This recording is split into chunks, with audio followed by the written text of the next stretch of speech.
Hello, I'm Mischievous Marchinacchio, and I own every issue of Amazing Spider-Man, Amazing Fantasy number 15, and all of the annuals, which I say do not count, especially since we haven't had a Volume 7 annual yet. So, like, you know, do we even have a Volume 6 annual, Dan? I don't count it, so I don't remember. It's the old joke of the woman in the restaurant. Oh man, the food's terrible and such small portions. There you go. That's you right now. Yes. I'm Dapper Dan Gavosden, and I own every issue of Amazing Spider-Man, just like Mark, including the annuals, which I say count. And in that case of that metaphor, I'm the woman that's eating maybe crap food and just being like, it's fine.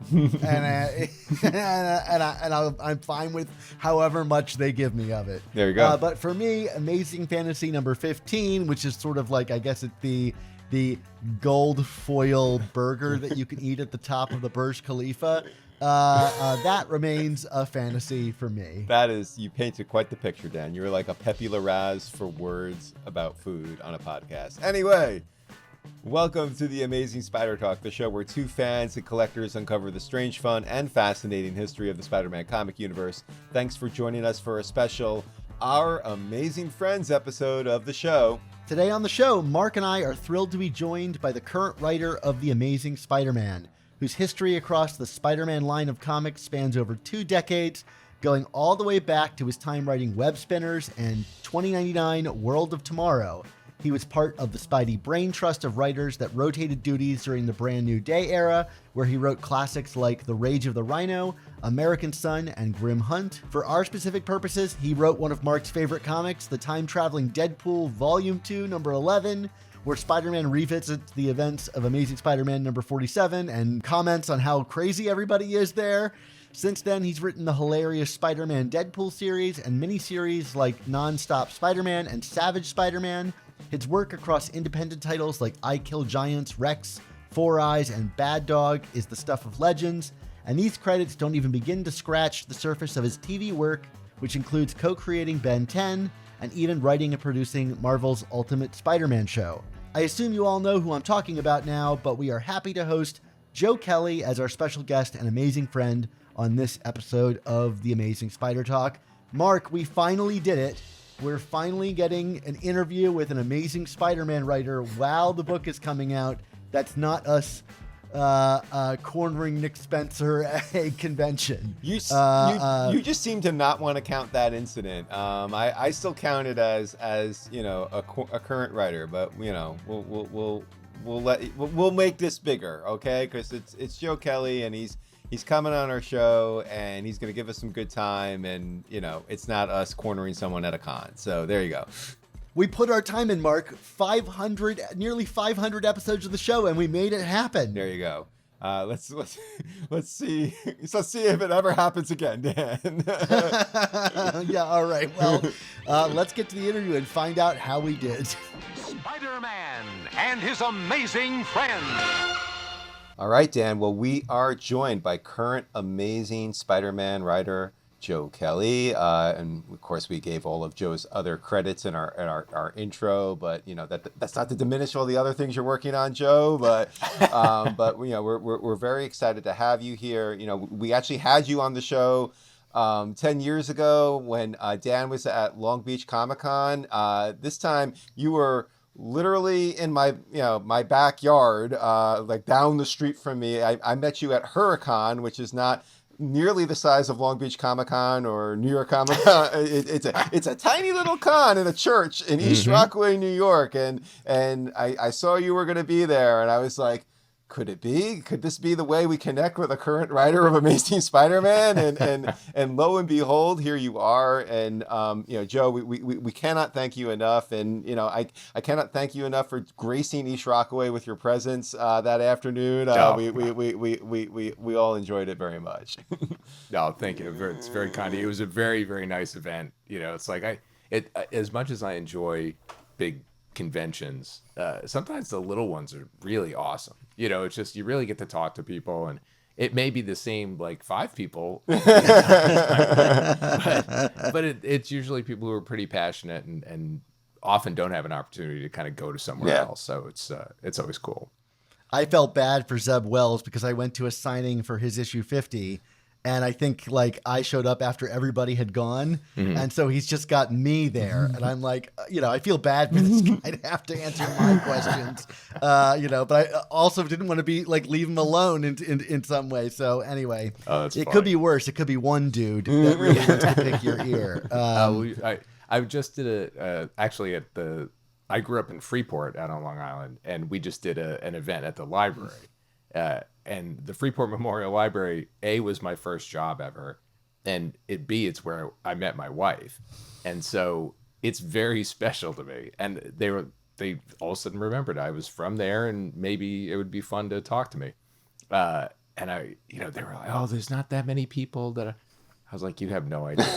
I've literally been in rooms with 1 or 2 people. I've literally been in rooms with 500 people. Like, it doesn't matter. It doesn't matter. It's going to be fun no matter what. So that's kind of true of the comics community. I feel like in general, like it can be as small as 1 or 2 people or as big as 500. And, and it can still remain very personal in both avenues. So, like Mark said, I last talked to you. You were on the show. Maybe you didn't even realize it, but stealthily recorded it. Right. Well, I mean, it was an official interview. Like, we stepped aside. Like I wouldn't do that. But we might have even done a bumper, right, Dan? I mean, I think we were doing that back then. So yeah. I think I even got him to do a bumper. We were doing that then. But that was 2015, and I was picking your brain about like the Brand New Day, Braintrust, and some of my favorite stories of yours, which Rage of the Rhino remains one of my favorite Spider-Man stories of all time. So it got me to write my first letter in to the letters pages, which I think Nick Lowe regrets that ever got published. But before we get to talking about your kind of modern run of Spider-Man comics, when I was interviewing back then, it felt like, Brand New Day was like in the deep rear view mirror. Now we're, 10 years even more removed. How do you look back at that period of time, or your time as part of that Braintrust, now that you're so far removed from it?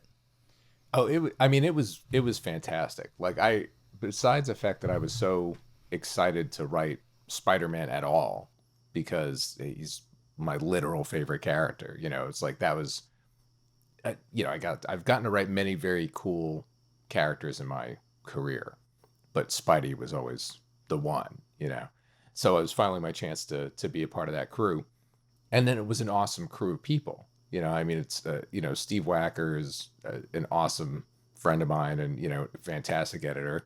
Nick was there as well, so, and is my editor now. And it was Zeb Guggenheim, Bob Gale, Dan. Like, it was just such a cool crew of people. And I stayed friends with a bunch of those guys. So it was a generous room. It was a fun room to be in. There was a lot of great ideas banging around. When Phil Jimenez came in for all the Grim Hunt stuff and everything he brought in, like, it was just a good supportive room, and it's funny you mentioned Rage of the Rhino. That wasn't even meant to be my story. Like, it was that kind of room where, like, you would throw things out there and people, oh, this is cool, that's cool. Mark Guggenheim was supposed to write it, and it wound up with a conflict. And then I was like, oh wait, can I take that one over?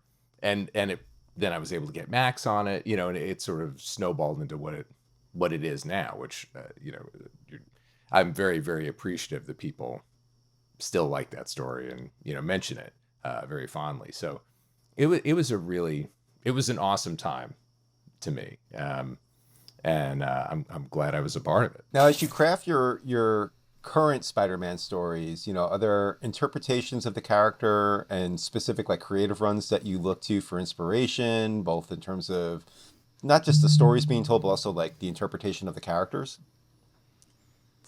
It's a good question. I mean, I probably the answer is no. Like it's mostly, and I don't mean that in any kind of like, I would never be influenced by it. Like, I'm influenced by so many. Jerry Conway, never heard of him. Yeah, exactly. Who? I certainly, went back to the OG stuff for a while, like basically reading up to Death of Gwen Stacy, speaking of. And, because I wanted to sort of remind myself of the DNA and like why people fell in love with Spider-Man back in the day, right? But anytime I come to a character, I find that if I spend too much time in other people's versions of that character, it kind of psychs me out a little bit. I find it much better to go with my gut in terms of if it's a character I haven't thought about for a long time, as a weird example, like Space Ghost. It's like going back to do that Space Ghost, it was like, okay, we knew we wanted it to be kind of mature, but it was, what did I think about his world as a kid when I was taking that stuff in? And some of that stuff was scary, and that's kind of what I reinterpreted. And with Spider-Man, that's kind of the case too. Like some of the early stories that I read come up, they bubble up, and they were kind of frightening. Like there was stuff about that was heavy. Spidey's always funny. I've always loved that, but there were parts of it that were kind of, creep me out. I love that balance, right? I love that Spidey navigates this, scary world and then still keeps his wits and his, sense of humor and all that kind of stuff. I mean, that's why in that Brand New Day run, Hammerhead is so terrifying. Like, I really thought Hammerhead could be scary. Yeah, those issues are really frightening. Yeah, and he is disturbing as hell. And it was like, I didn't think he was a joke. Like, I didn't think he was just a guy with a flat head. I thought he was really scary. Yeah. So that's kind of what I try to do is just sort of sit with the character. What's my recollection? What are my just feelings about it? And then trying to bring that out. And, with Spidey and Peter, that's pretty easy to do just because he's been such a part of my life for so long, right? I mean, we're all old enough now or young enough now that it's like Spider-Man's always been here.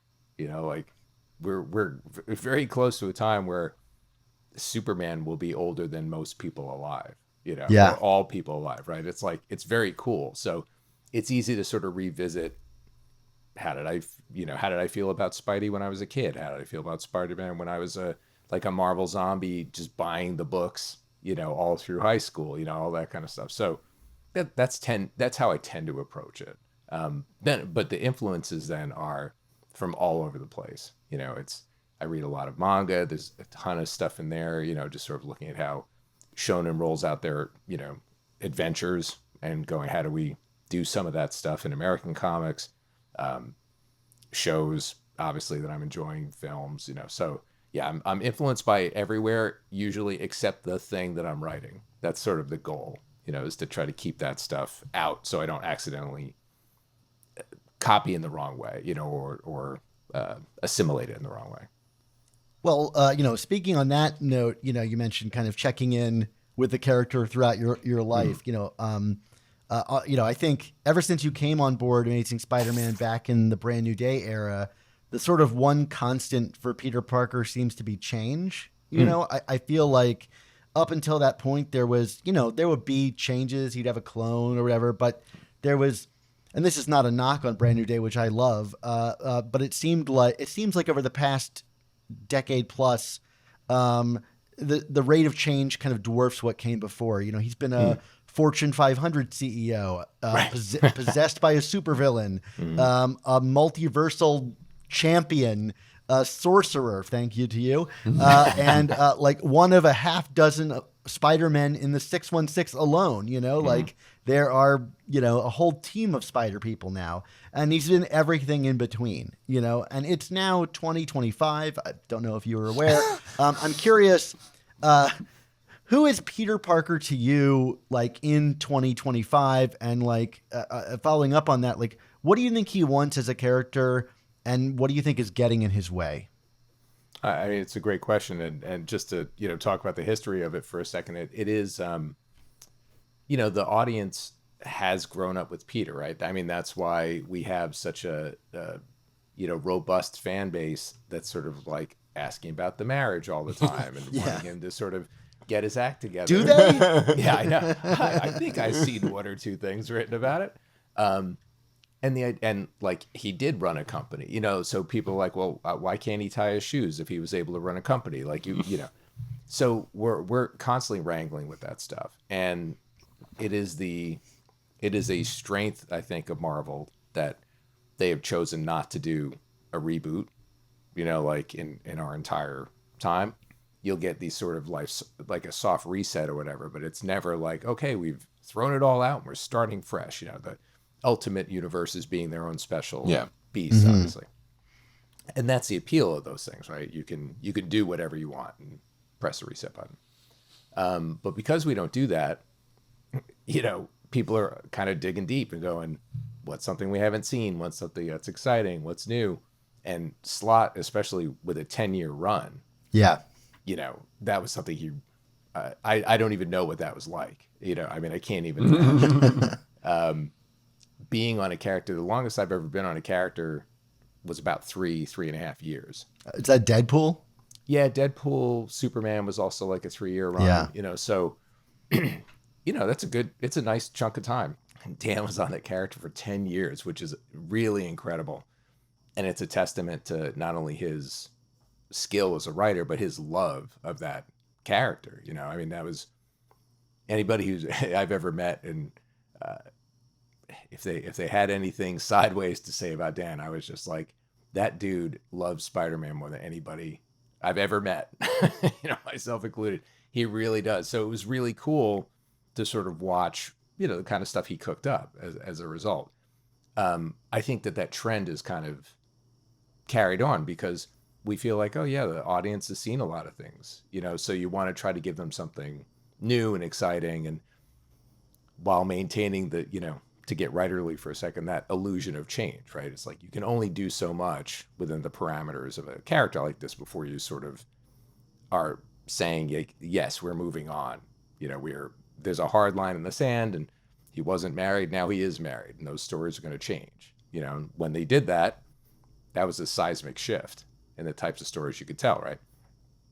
So, so to actually now answer your question, you know, I love a Peter Parker who his moral center is really strong.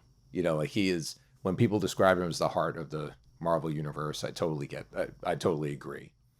I don't know that he's the conscience of the Marvel universe. I think there's a difference for me, because I feel like where Cap can very clearly articulate, this is what's right and this is what's wrong. The like plant your feet like a tree Yeah. speech. Exactly. Yeah. All that stuff. I think that no matter what you think his literal age is, I just don't think Peter has that. I think it's a much more instinctive way of leading, you know, and it's just like, he's more the guy of like, okay, you guys could do that, but I'm going to do it this way. I'm going over here, and I hope you follow me because it feels like the right thing to do. You know, like that's more the vibe. So he's got the heart, and I think he's somebody who, I think he's got to be constantly juggling real life, superhero life, and kind of messing them up a little bit. You know, when one goes great, the other one's got to go downhill. Like it feels like if everything clicks, something's lost in the DNA of that character. And I know that like frustrates people. Yeah. You know, like I think the question I get asked the most, if people are being nice and are critical, they're just like, why do you guys have to torture Peter all the time?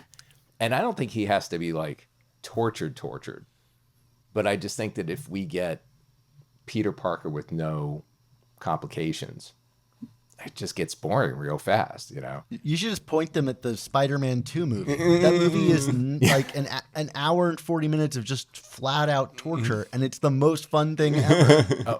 One of my favorite scenes in that, it's like the party scene. Oh, It's with like, the drink? it's like, I lose my job, I lose my girl, and the bad guy show. It's like bam, bam, bam, within seconds, right? Yeah. Seconds. It's so funny. But yeah, so I like that Peter, because I think, you know, we often talk about like a hero is measured against like the villains, right? Your hero's better the tougher his villains are. But part of the like the villainy for Spider-Man is the world. You know, it is just like life. So sometimes that's normal life. Sometimes it's the world systems, right? Like Peter slash Spidey, especially in the early days, he's kind of punk rock. Like he's anti-establishment, and he's a kid who was brought up proper, so he's got respect for cops and stuff.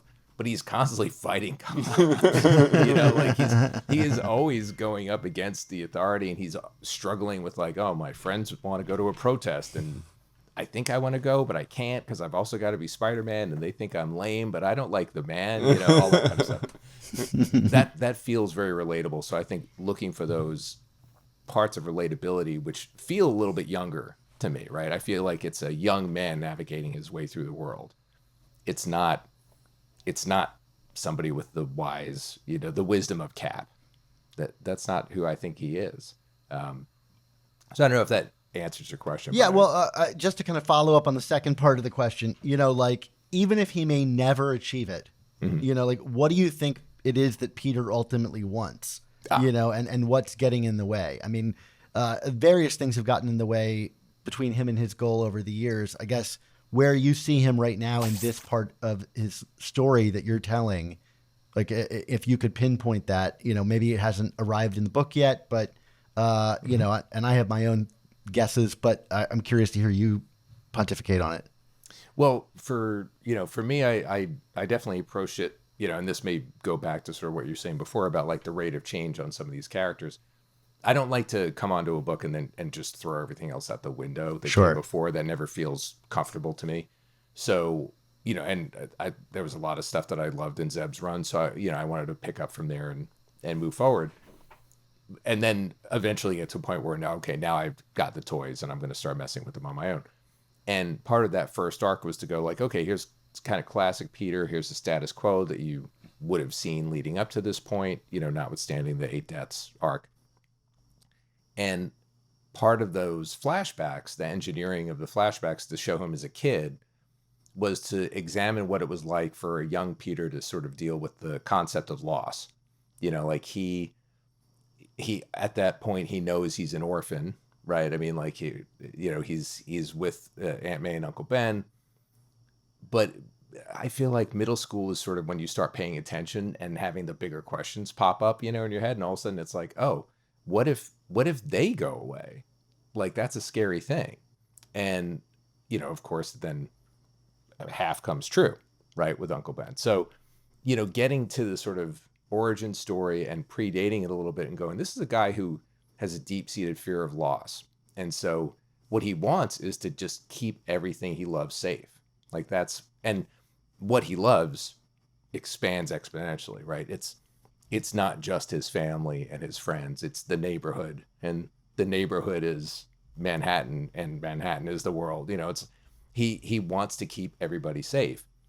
So then when enter Hellgate and he loses everything, as we found out in issue 11, right, in 975, what does that mean and what effect does that have on him? So I really wanted to set up very clearly, like, he has an instinctive fear of loss, and now we're going to see what happens when everything's been kind of taken away from him. And I wanted to do it in a way that wasn't like, again, stuff that we've seen before, right? I didn't want it to be like, your secret identity is exposed, and now all the people you have threatened, taking a different approach, removing him from the situation. So they lost him, but obviously he lost everybody else too.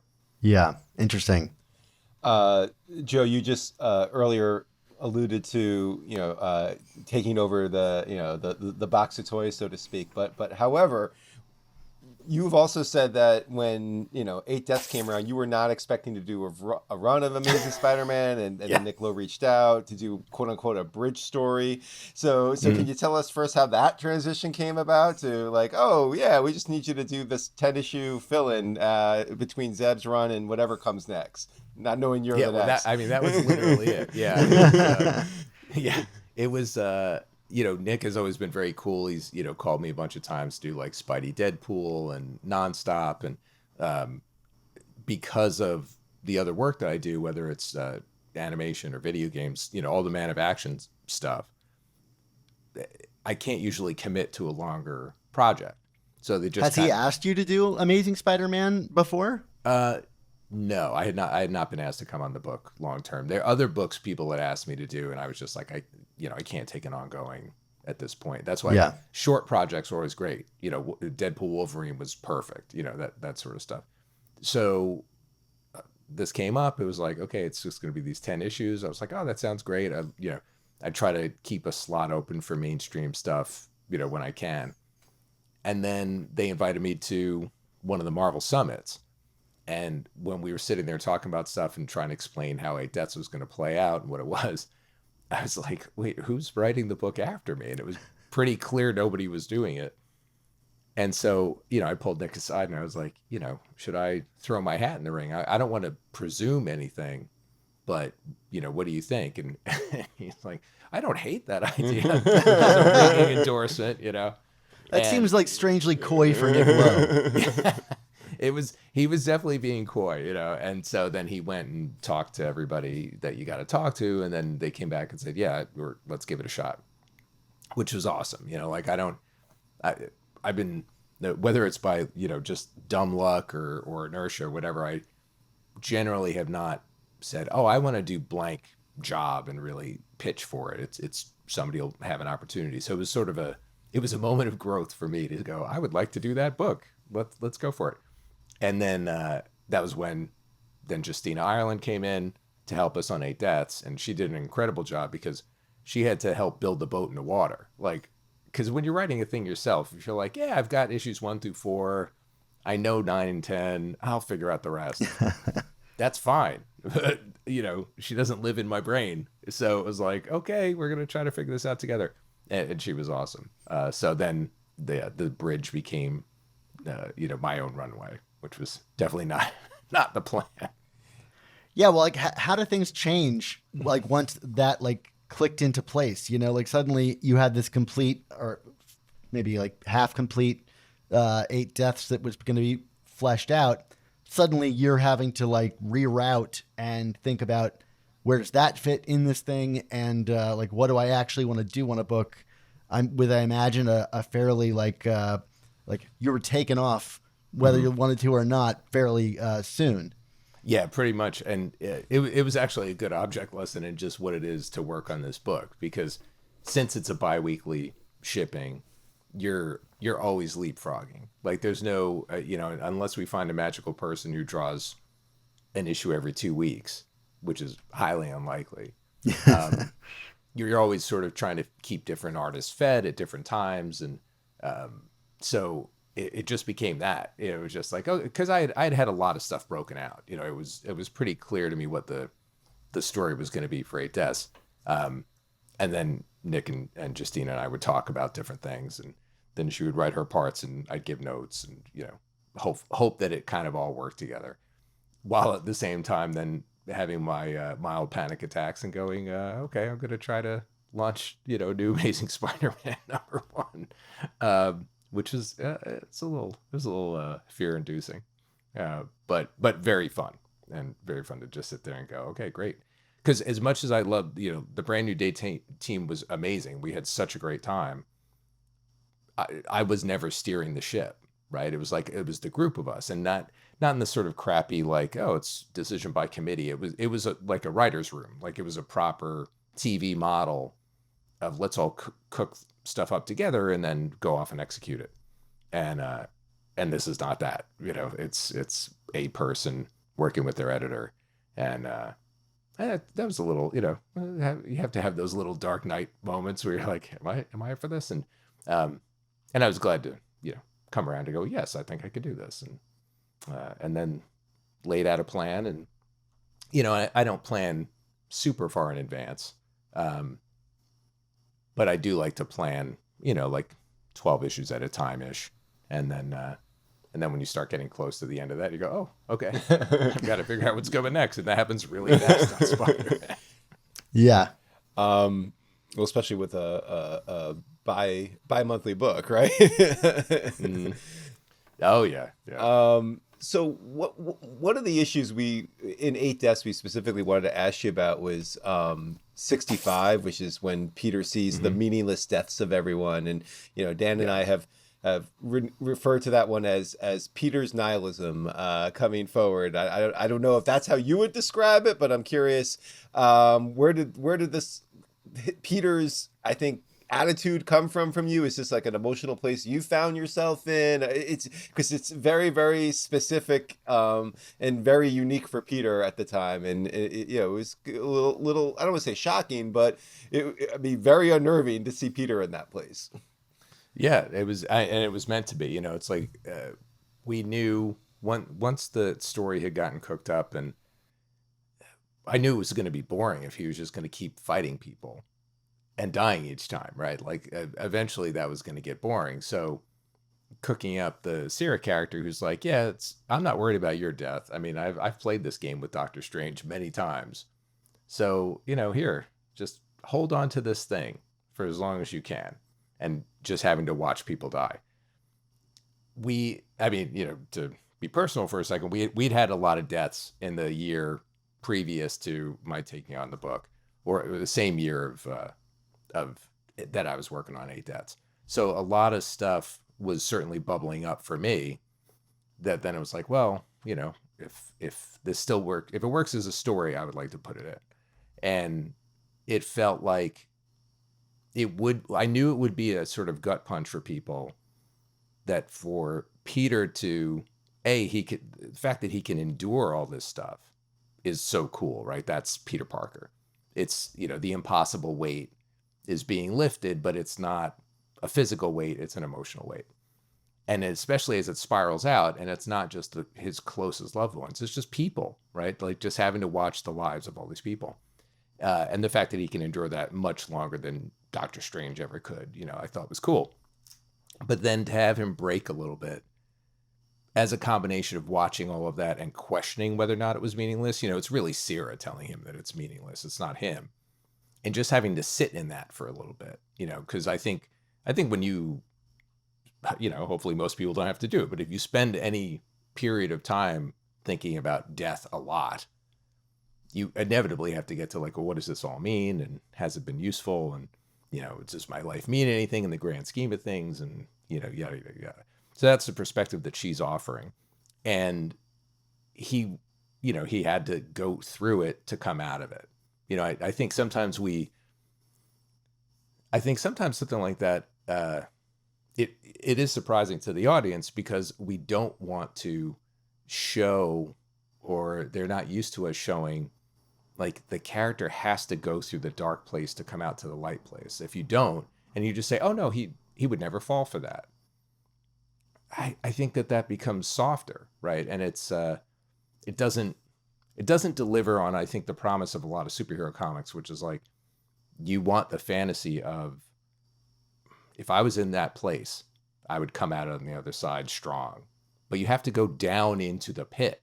You can't just look at the pit and be like, oh yeah, I could kick the crap out of that and walk away. You have to go into the pit and endure it. And so that was the goal, was to really just take him on that emotional ride, show him a little bit broken, let him wallow in that for a bit, and then immediately get snapped out of it when the people he cared about who are still alive need his attention. Because that's, for me at least, that's the emotional trajectory you have to go to, whether it's through, people are dealing with anxiety or depression or whatever.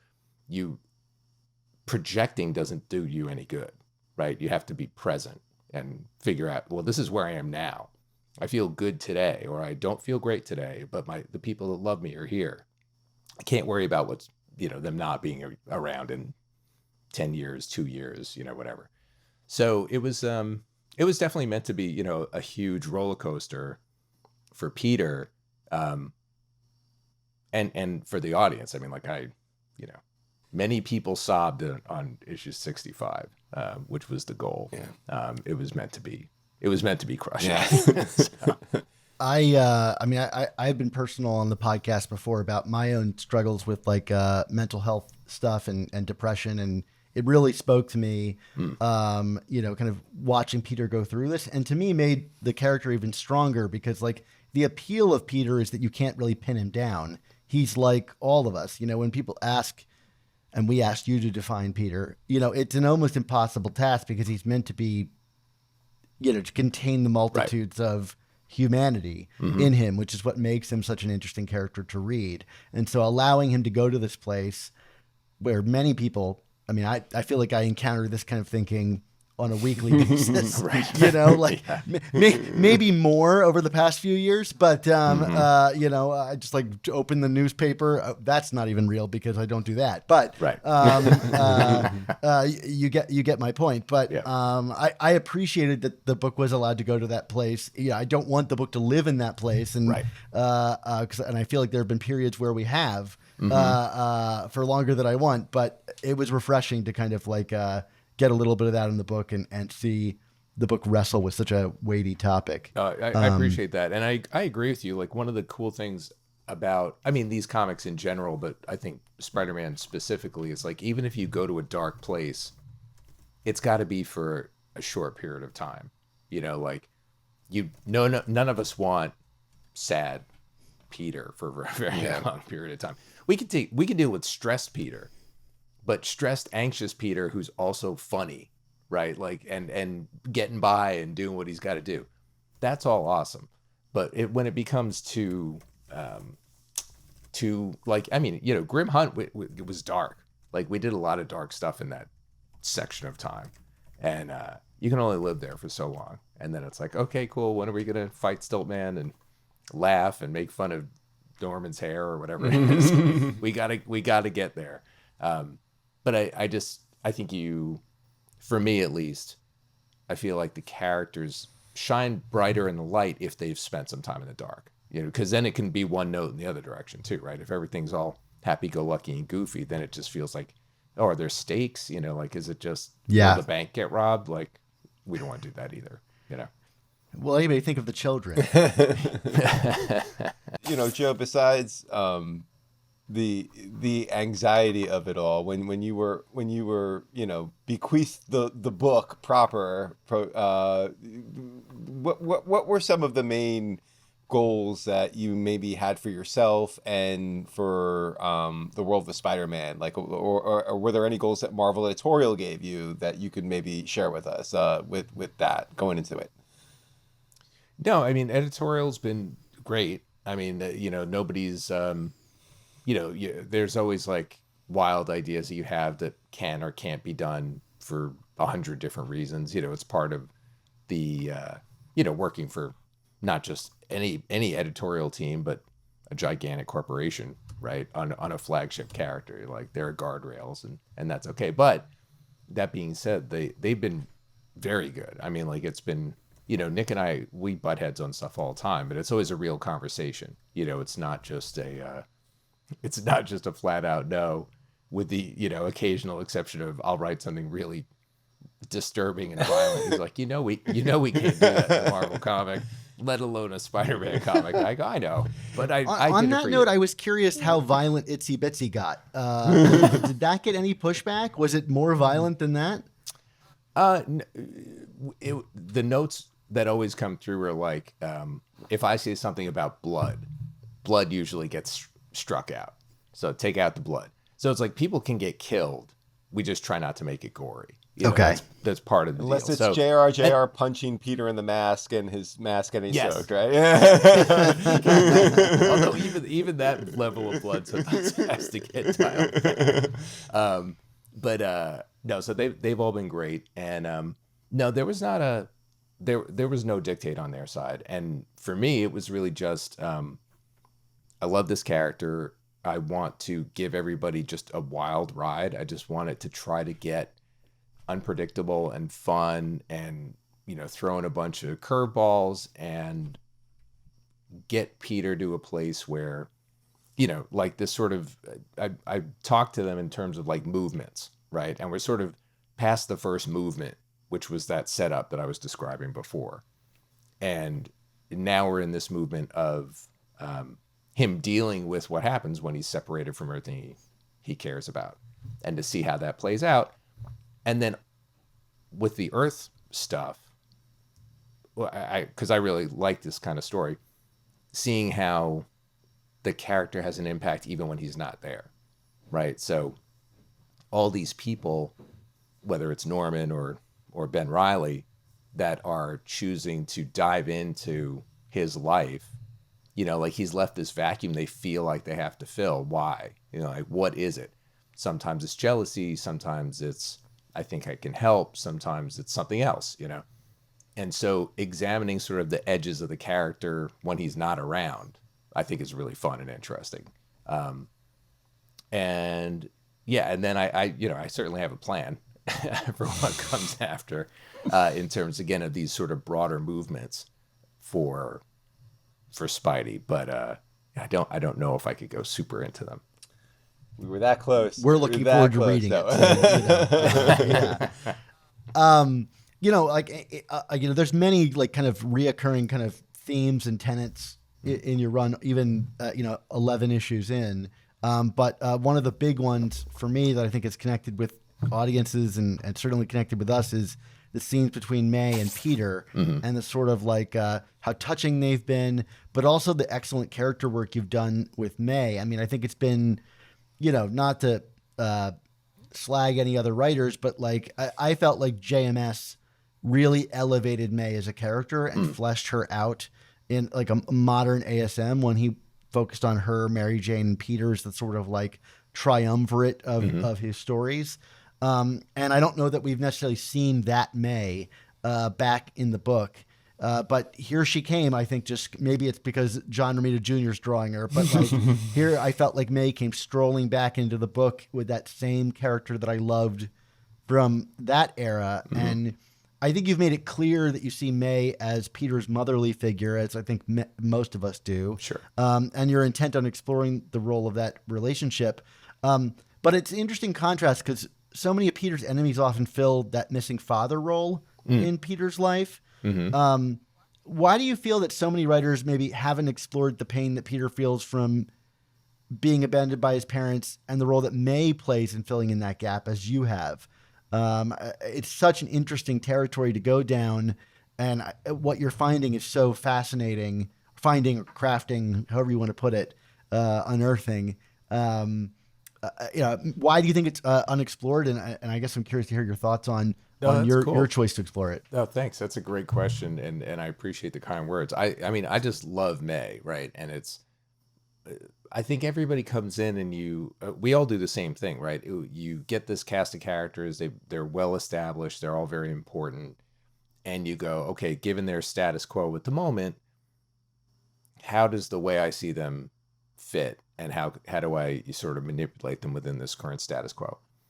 And May, I think she was left untouched for a long time because she functions very well for Peter as like this, not just as an anchor, but in the negative way, right? Like she's always pulling him down because, I mean, when you look at those early issues, right, it's just like you sneeze and she breaks a hip, right? She's hitting him over the head with a pot. Yeah, she's falling apart all the time, right? And of course she's the living reminder of Uncle Ben and his death, right? So it's pretty easy to sort of just live in that spot because it works. But I always felt like, you know, Peter needs foils that really, really know him. And in the current status quo, she's the best one, right? So if May knows him the best and she can kind of poke at him and she could be a fun, sassy character, like she's kind of based on my mother-in-law. Like my mother-in-law was awesome. Like I hit the mother-in-law lottery and she would bust chops. She would say anything, like, but always with love. And you knew like she was an unshakable person who loved you. And, but she would absolutely call you on your bullshit. There's no question. And I like that in May. You know, I like a May who, you know, I think she's smart. You know, I assume it was Dan that built Feast. I'm pretty sure, like that was during the slot run. You know, she's altruistic. Like she's not a homebody. And as soon as you put a person like that, and you know, I feel like I know some women in that role who are older and you know, grandmothers and stuff like that. They're sophisticated, cool chicks, and that's what I want. You know, I want Peter to be surrounded by people that make him want to be better. You know, so she's awesome in that. As far as like why people haven't looked at the parents, or that sense of loss and how critical it is for his DNA, I think part of it is that just on its surface, when they decided to visit the parents and it became they were shield agents and all that becomes Androids. like Or... it's so much stuff, Yeah. right? And it becomes a little intimidating to go, oh, do I even want to play in that pool, you know? But the emotional thing of I think we just take it for granted. I did, honestly. Like, it wasn't until I sat there and was thinking about it very intently. We just take it for granted that the story starts with I got bit by a spider and then tried to be a wrestler and then my uncle was shot, right? Like that's where we go. We don't predate that. And then once I started thinking about it and thinking about people I know who are adopted and just different types of families, that it just sort of felt like, oh yeah, that's really untapped. And then once you go into that and start playing with it, it directly informs who May is, you know, because she's seen it all. I mean, literally raised him right. I mean, as a baby, you know, and those, when you see those things, because I think in my mind, I wasn't even sure how young he showed up. I didn't know that he showed up as a baby. I thought maybe he was a kid, you know, but it's like, no, here's a baby. Take care of our baby, Ben. You know, that's it. So yeah, she's definitely the mom, and she's the mom that, you know, I would want to have. And she's inspired by my mom too. I don't want to give full credit to my mother-in-law. You can't give it all to the stepmom either. That's pretty verboten. Yeah. I'm touched that you said you mentioned adoption. I have an adopted sister, and so much of your language around how May talks to Peter about loving him no matter what really taps into the kind of like language that parents or adoptive parents are guided to tell their adopted children when you have to deal with inevitable abandonment crises as they arise. I mean, Right. It's a very real thing, and I've been really touched by your writing with them because they are going through so many of the things that adoptive parents do have to go through. I'm curious, did this come from a personal place for you? Do you, like, it's so on the money from an adoptive experience. I had to think, you know, Joe knows about this firsthand. Oh, I mean, that's really wonderful to hear. And I'm you know, it's lovely. That's, thank you for saying that. That's just wonderful. We don't have, I grew up with my cousin, actually, his mother passed away very young. So my aunt, and he was raised by my grandmother. And so that was always sort of something I grew up with. But in the more recent aspect of my life, it was really Steve Siegel. So one of my partners in Man of Action adopted children recently, and it's been a wonderful, like they started, him and his wife started fostering kids right literally at the pandemic. Wow. And then adopted them a couple of years later. So it was like getting to watch that and hear that, and the instantaneous parenting, you know, like you don't get, you all of a sudden you have a 15-year-old and you're like, you didn't get 15 years of practice to deal with this stuff. It really just so impressed me, you know, like the fortitude and the compassion and just the things you have to do to be an adoptive parent, whether it's through family or not. It's really big. It's really big. So yeah, in my Red recent Skull. life, I said, or the Red Skull.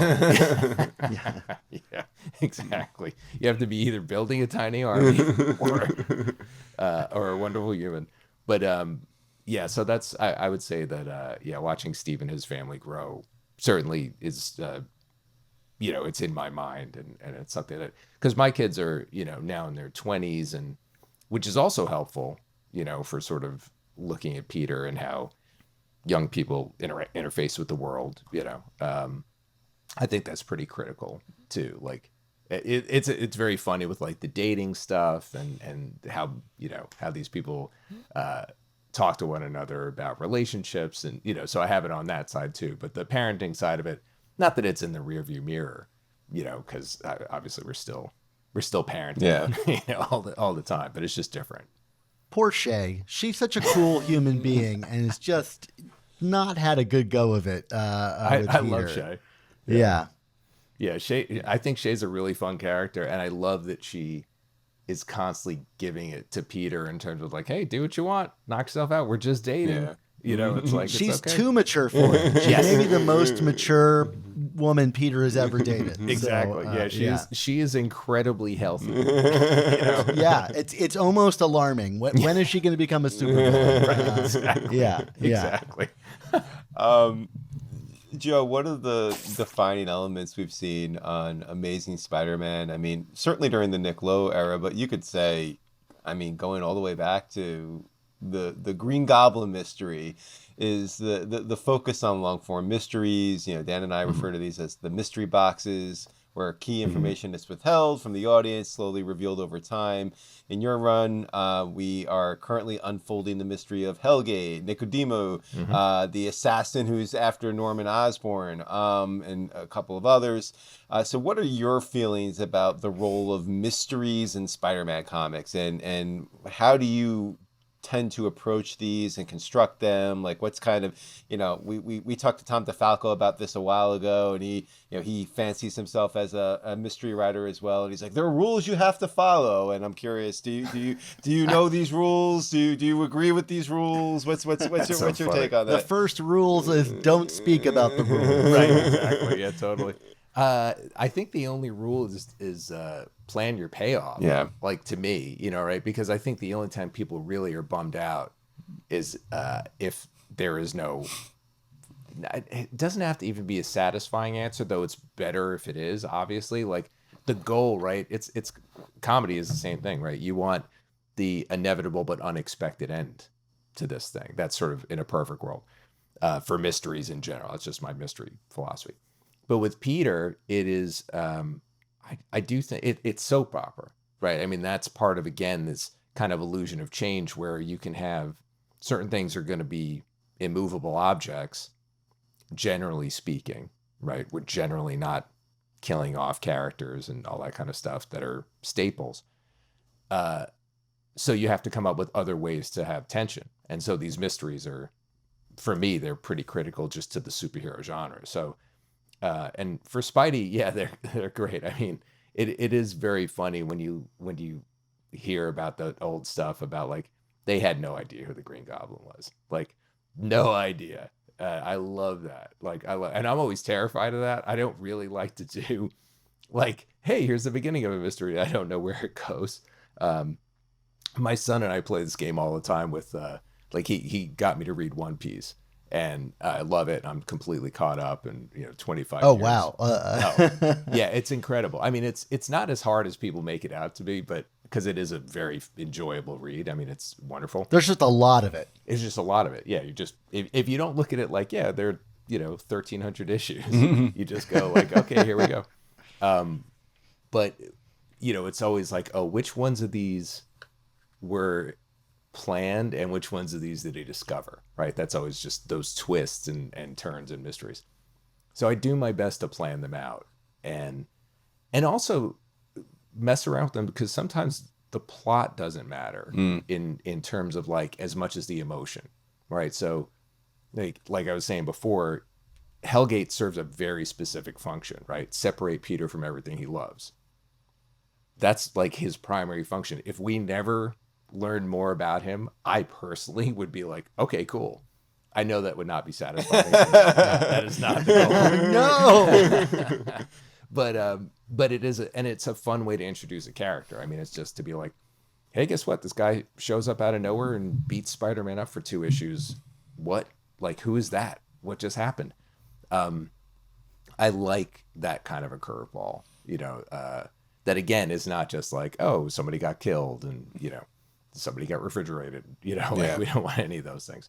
So I do dig mysteries. I do think they're critical. I think they have to have answers. And if you know the answer ahead of time, I'm personally more comfortable. I think there are writers that would happily dive in head first and not know anything. Yeah, see where it goes. Yeah. Not specifically related to Hellgate, more asking generally, like, how long do you feel like you're willing to leave the audience in that sort of not knowing like enough of the details to necessarily like put the whole puzzle together. Like for example, like with Kindred, we got 75 issues, until we really got an answer, and different people are going to have different opinions on that. Even your most recent, 9 and 10, where, we didn't really even know necessarily who Peter Parker was or who Spider-Man was, right? That's a really uncomfortable and maybe exciting place to be as a reader, depending on how long you operate in that space. So how do you feel about sort of like figuring out the timing of when is the right time to bring people on board to different elements? Yeah, that's a great question. I feel like it's a layer cake, right? So if it's a really long form, like I want to drag this out for a long period of time, I don't think the satisfying version is I introduce a character and then 70 issues later tell you who it is, right? I think the satisfying version is I answer one question, but then there's another question, and keep going in that route for as long, because then it feels you're much more engaged and invested, both as a writer and a reader. So like using Hellgate as an example, he comes out of nowhere. You get a little, like his spiel in the beginning starts to give a little bit of indication of just why he's there. And then, in the not so far future, we'll get a little bit more.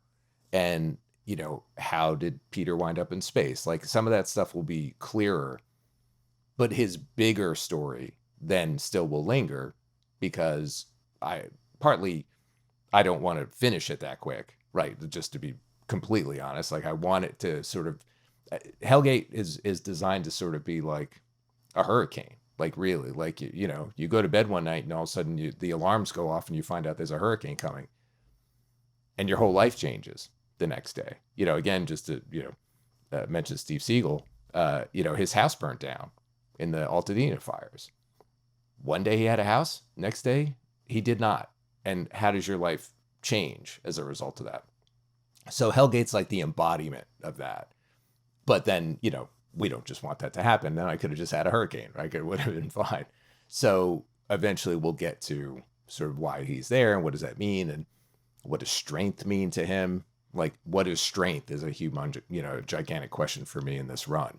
And what does strength mean to Peter? That's going to be a big theme that we're going to see played out. So yeah, I like mysteries that have endings, but something like, who is the Spider-Man, right? Like who's Peter Parker and who's the resolute Spider-Man? I knew people were not going to want to hang on to that for too long. And I mean, honestly, I probably would have gone a little longer. And I think that was one where Nick was like, we're going to tell him soon, right? Like, we're going to get to this. I'm like, okay, I could feel the tension. Like, and he's, as somebody who's edited the book for a long time, I think he's seen, what works and what's challenging. So certain types of long form mysteries are okay. But this one in particular was just like, nobody's going to buy. This is just angry Peter. Yeah. And it was great to watch people, online, which, as I said, I'm very careful about how much I expose myself to, but it was fun to watch people just be like, oh, it's Ben. It's Ben. And it was like, cool. Yeah. But guilty as charged. Sure. Yeah. And I loved it. And then when all of a sudden it was like, well, wait a second, if they're two separate people now, who is that? And then, Kane is, everybody's trying to guess who it is. And it was fun. It was really great. So is Resolute Peter or Resolute Spider-Man what we're going with for the name of this character? I will say it's funny. I hate that I have used that name, but I used it in the script kind of as a joke, because obviously this Absolute Batman is out at the moment. And I was like, oh, okay, so it's the Resolute Spider-Man. Just because it had it sounded similar. And then they put that in solicit material. Because they were like, who is this guy? Like, what is he called? And it was in the letters page in the previous issue too. And I was like, is that a thing? Did I miss? Yeah. Did I miss this? Yeah. It was really just a way to describe him, to make sure that when the artist was drawing him, they knew this is not it's not Peter. It's the Resolute Spider-Man. But it kind of stuck. But now that we know who it is, it's Norman in a suit. So it's okay. So, you started your run, with that backup story previewing 8 Deaths, where you not only made fun of cryptocurrency, but you also have been throughout this book been depicting a villain who's portrayed as a member of I don't know if he's a billionaire, but he certainly appears to be a billionaire in the form of Roger Kingsley, who is a favorite of Mark and mine. Yeah, he's great. And he's also someone whose plan involves destroying government agencies to exploit the unchecked sales of pharmaceuticals. And you also opened a recent comic with Spider-Man stopping the kidnapping of a politician. And I don't know that I need to say more to draw the parallels between these stories and the real world, which is something that I think Stan Lee did as well. The crisis on campus issues, were probably equally heated as the sort of stuff you're touching on here. Sure. Can you speak to your choice to incorporate these sort of real world cultural parallels into Spider-Man comics? And I guess the bigger question is was this intended to get Spider-Man back into the role of working class hero, as that's defined today? Right. Again, a great question. I appreciate it. It's for me, almost every comic character should have some reality thrown in there. And I know that some people bristle at that and they hear, well, yeah, but I read comics to get away from it. And that's fair. I understand that we trade in escapism, but once you've had enough Purple Rays and Monster Men and whatever that are just sort of the sheen of comic adventure with nothing else, I think people get bored because the villains then become unrelatable, right? If it's just a villain for the sake of being a villain, okay, they're greedy, cool. So for me, it is. I don't really know any other way to do it. And it's how I, especially, God forbid, the word America is in the title, then I have to do it, right? Justice League of America, we did a lot of stuff in that book. And sometimes it was veiled and sometimes not so much. We got called Rat of the Week on a television show because of it. I was very happy. Because I think it's critical, I think we have to do that stuff. So, but what I absolutely appreciate is this idea of sort of working class hero, because even I do like the big crazy stuff, obviously. If life had been slightly different, 8 Deaths would not have been, well, 8 Deaths would have been 8 Deaths, but I don't know that I necessarily, it might have been a misstep to go here's a big crazy cosmic story and here's a big crazy magic story so close to each other, but that being said, the way that this story functions and all this is what I want to do, right? I like Peter as a fish out of water. This is as out of water as he can get for a little while, and then it'll be back home, and when he's home, I think we have to, in the most fun, most marvelized way possible, deal with the types of things that people are dealing with today, because that's the function of this stuff, I mean, we've been talking for a little bit. Obviously, you could tell I try not to get heady about this stuff, but I think a lot about the theory and just what's behind the storytelling. And if we look at any of these things, drama in general, as just a way to experience the challenging parts of life in a safe environment, right? This is sort of the most academic way to look at this stuff. It's why you can look at death. It's somebody goes and they get to walk up to a line and peep through a window and go, oh, that's what it's like. That's sad. But now I can go back to my life. And they got to experience a little something without it consuming them. It's the beautiful part of all drama. It's always been that way. I think we can do that in superhero comics, and I think we can bring those characters up to face to face with more, morality issues and current events and et cetera, and ask some questions. I think it only gets crappy if it's really didactic, if you're really talking down to the audience or whatever and not trusting them to make their own, informed choices, or you do something with a character that feels disingenuous to that character. So I think if you're especially living in New York, I just feel like a person, you know, a young person in New York right now is paying attention to a lot that's going on. So to ignore it completely would just feel disingenuous. And I think that's a staple of Marvel. I mean, I just feel like, and it comes and goes in waves in terms of the intensity level of how on the nose people want to get. Some books are allowed to, again, a book with America in the title, Captain America. It's like you're really dropping the ball if you're not addressing those things, right? So it's he lives in a real world, and I think if we can take those things and deploy them in interesting, fun superhero ways, and then we're doing our job. Yeah, to ignore the metaphor is to diminish the art form. Yeah. I think, and the whole point of reading superhero comics, it's not just escapism; it's seeing your world reflected in a different way. Like I have a son because of Spider-Man.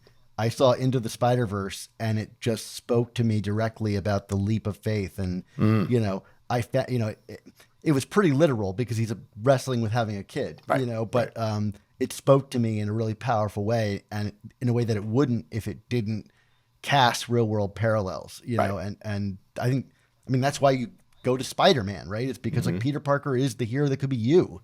Yes. Right. Yeah.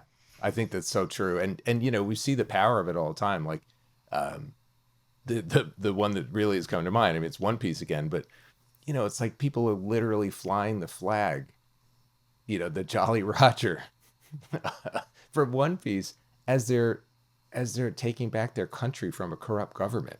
Like that. And that book, when I first saw One Piece, when it first came on television, I was like, I don't know what this stretchy pirate show is, but I have no interest in this, like none at all. It wasn't until my son was like, Dad, you should really read it. And I got into it, and I realized how political that it is, but deployed in such a way that is so engaging and so fun. And, it's gotten heavy, like heavy, but in a way that is so earned. And I can't imagine it in any other way, And so I don't think that every issue of Amazing Spider-Man should be like, this is a very special issue talking about blah blah, blah blah blah. But I do, it's part of the fabric. Yeah. Well, sort of related to all of this, we're looking at Norman Osborn right now, and especially after issue 11 here, it seems to be very clear that he is on a quest for redemption, not only in helping Peter, but also now taking up the mantle of Spider-Man. The transformation of Norman Osborn into a heroic character or anti-hero, whatever you want to call him, has been a little controversial to some who are like, no, that kind of level of evil cannot be redeemed. But I'm curious, can you talk about your thoughts on what you're doing with Norman and the theme of redemption in Spider-Man comics? Sure, I absolutely. I mean, obviously, I inherited that status quo from Norman, and it's sort of it's a fun thing because we've all read a lot of comics in our lifetime, right? So the question is always going to be, well, when does he go bad again? And when does he become the Goblin again, right? I hope never. I mean, it would be cool if it was never. I mean, or would it? Like, I don't know, right? Yeah. But it's interesting. I think it would prove Spider-Man's quest to be worthwhile. Well, there you go. And that it's always got to be from Peter's perspective, right? So yes, is it completely bizarre that like his absolute arch nemesis, who's done all this terrible stuff, is now like dipped his toe into the pool of angels and is trying to be good? It is weird and it is bizarre, and I really had to read those issues to be like, all right, how does this work? His sins are expunged, but he's still a jerk. Like, I just want to make sure I get it. And I find that character now fascinating. Like I think a Norman who's legitimately trying to be good, who really did get the reset button, but it carries so much baggage. Like, he has some really heavy baggage, and I think you're actually going to see really soon how that resurfaces. Like, we've already seen that when he's in the Spider-Man gear, he certainly is not I'm going to web you up and leave a happy note for the police. Like, it's not what he does. He's pretty violent, and that comes from somewhere. You know, it comes from his past, and it isn't just goblin serum, right? And I think this stuff has been established. So to explore that and to go, can you grow past that? Can you do whatever? Because Peter has given him a chance to do that, right? We might not give him that chance, but Peter Parker won't give up on anybody. And that's kind of beautiful. You know, he knows everything he's doing. Like Peter is 100% aware. And even in the way that story played out, right? There were a lot of backup plans between both Norman, like evil Norman, and Peter, right? About like, well, I tried to trust you and it didn't work out. So here's my backup plan. And here's your backup plan to my backup plan. You know, it was pretty fun the way that all came out. But this time it's legit. Like Norman can be as good as he wants to be. And that is the great experiment that Peter has offered him, you know? I think that's cool. I think it's cool. I don't know if it'll go well or not well in the long run, but for right now, writing that character is really fun. Like it's really fun to have a guy who's keeping all that stuff at bay. And also completely aware, like, you know, you mentioned billionaires before with Kingsley. Like Norman's in that class too. Like Norman is a wealthy white dude. He knows. he didn't forget that all of a sudden he was a part of the problem. So to see him struggle with that and to sort of ask of the audience, can we forgive these people? You know, and he's obviously done some, you know, very, you know, massively sinful stuff. Like it really, really has not been a good guy. So can he get over it? I think that's good story stuff. And to have the other people question Peter is sort of the, you know, the key to keeping that, I think, feel real. You know, if everybody was just like, oh, Peter says he's cool now, the end, like, then that's not going to feel real. I mean, we can't even do that with like, you know, your friend pissed you off last week and now we're all going out together. It's like, really? So yeah, it's a lot heavier than that. But I love those kind of characters. And I think the quest for redemption, again, is part of Peter's DNA, right? It's like Peter's life could have very easily gone in a different direction if he didn't choose to not, like, I mean, you know, I know the guy who shot Uncle Ben died. He didn't kill him, right? It's in the classic issue 200 where he had a heart attack. Yeah, exactly. Yeah, they thread their needle a little bit, but it was, you know, he had to forgive himself, is I guess my point. Like he could have easily just let that consume him, and it would not have become, with great power comes great responsibility, right? It would have become something totally different. Like I'm human garbage because I let this happen, and now I go down a dark path. So I think his desire to redeem other people stems from his ability to, you know, forgive himself. Yeah, Norman is on his kind of own Peter Parker journey. Yeah. You know, and Peter took a bullet in issue 800 for him, you know, to, you know, with that belief that I think someone could be redeemed. Yeah. So you know, I'm curious, and you know, not to get too heavy, but like, you know, given the political assassination of Charlie Kirk this past week, you know, I was thinking about these various assassins who've been sent after Norman Osborn and the sort of parallels there. I mean, obviously you couldn't have foreseen that, and there's certainly, you know, not the start or end of political violence on the planet, you know, and, you know, not necessarily saying Norman's a political character. And I know this is just a superhero comic, but, you know, I think it does present a sort of contradictory worldview between those who want Norman dead to pay for his sins with his life, you know, who don't believe in his redemption, and Spider-Man, who does believe him to be redeemed. And again, getting into that metaphor idea of like, we can see the world through the heroes as they embody themselves on the page. You know, how have superhero comics transformed kind of like how you interpret the real world? Like, you know, has a comic impacted your life in that way? I would have to assume so. And then on that, what lens do you think Peter Parker's story uniquely provides you as a writer to explore the world and its complicated events? I mean, yeah, he's an everyman, but like, does the story of Peter Parker allow you a lens that another character would not, and in how you explore it? Yeah, another great question. It's I mean, I think Peter, as all the stuff that we've talked about baked in his origin, is pretty unique, right? He's somebody who was the direct cause of a sadness, right, of a tragedy in his life. Like, it's not the same as Bruce in Crime Alley. But it's functionally, right? Like, somebody killed your parents. But Bruce Wayne didn't cause that.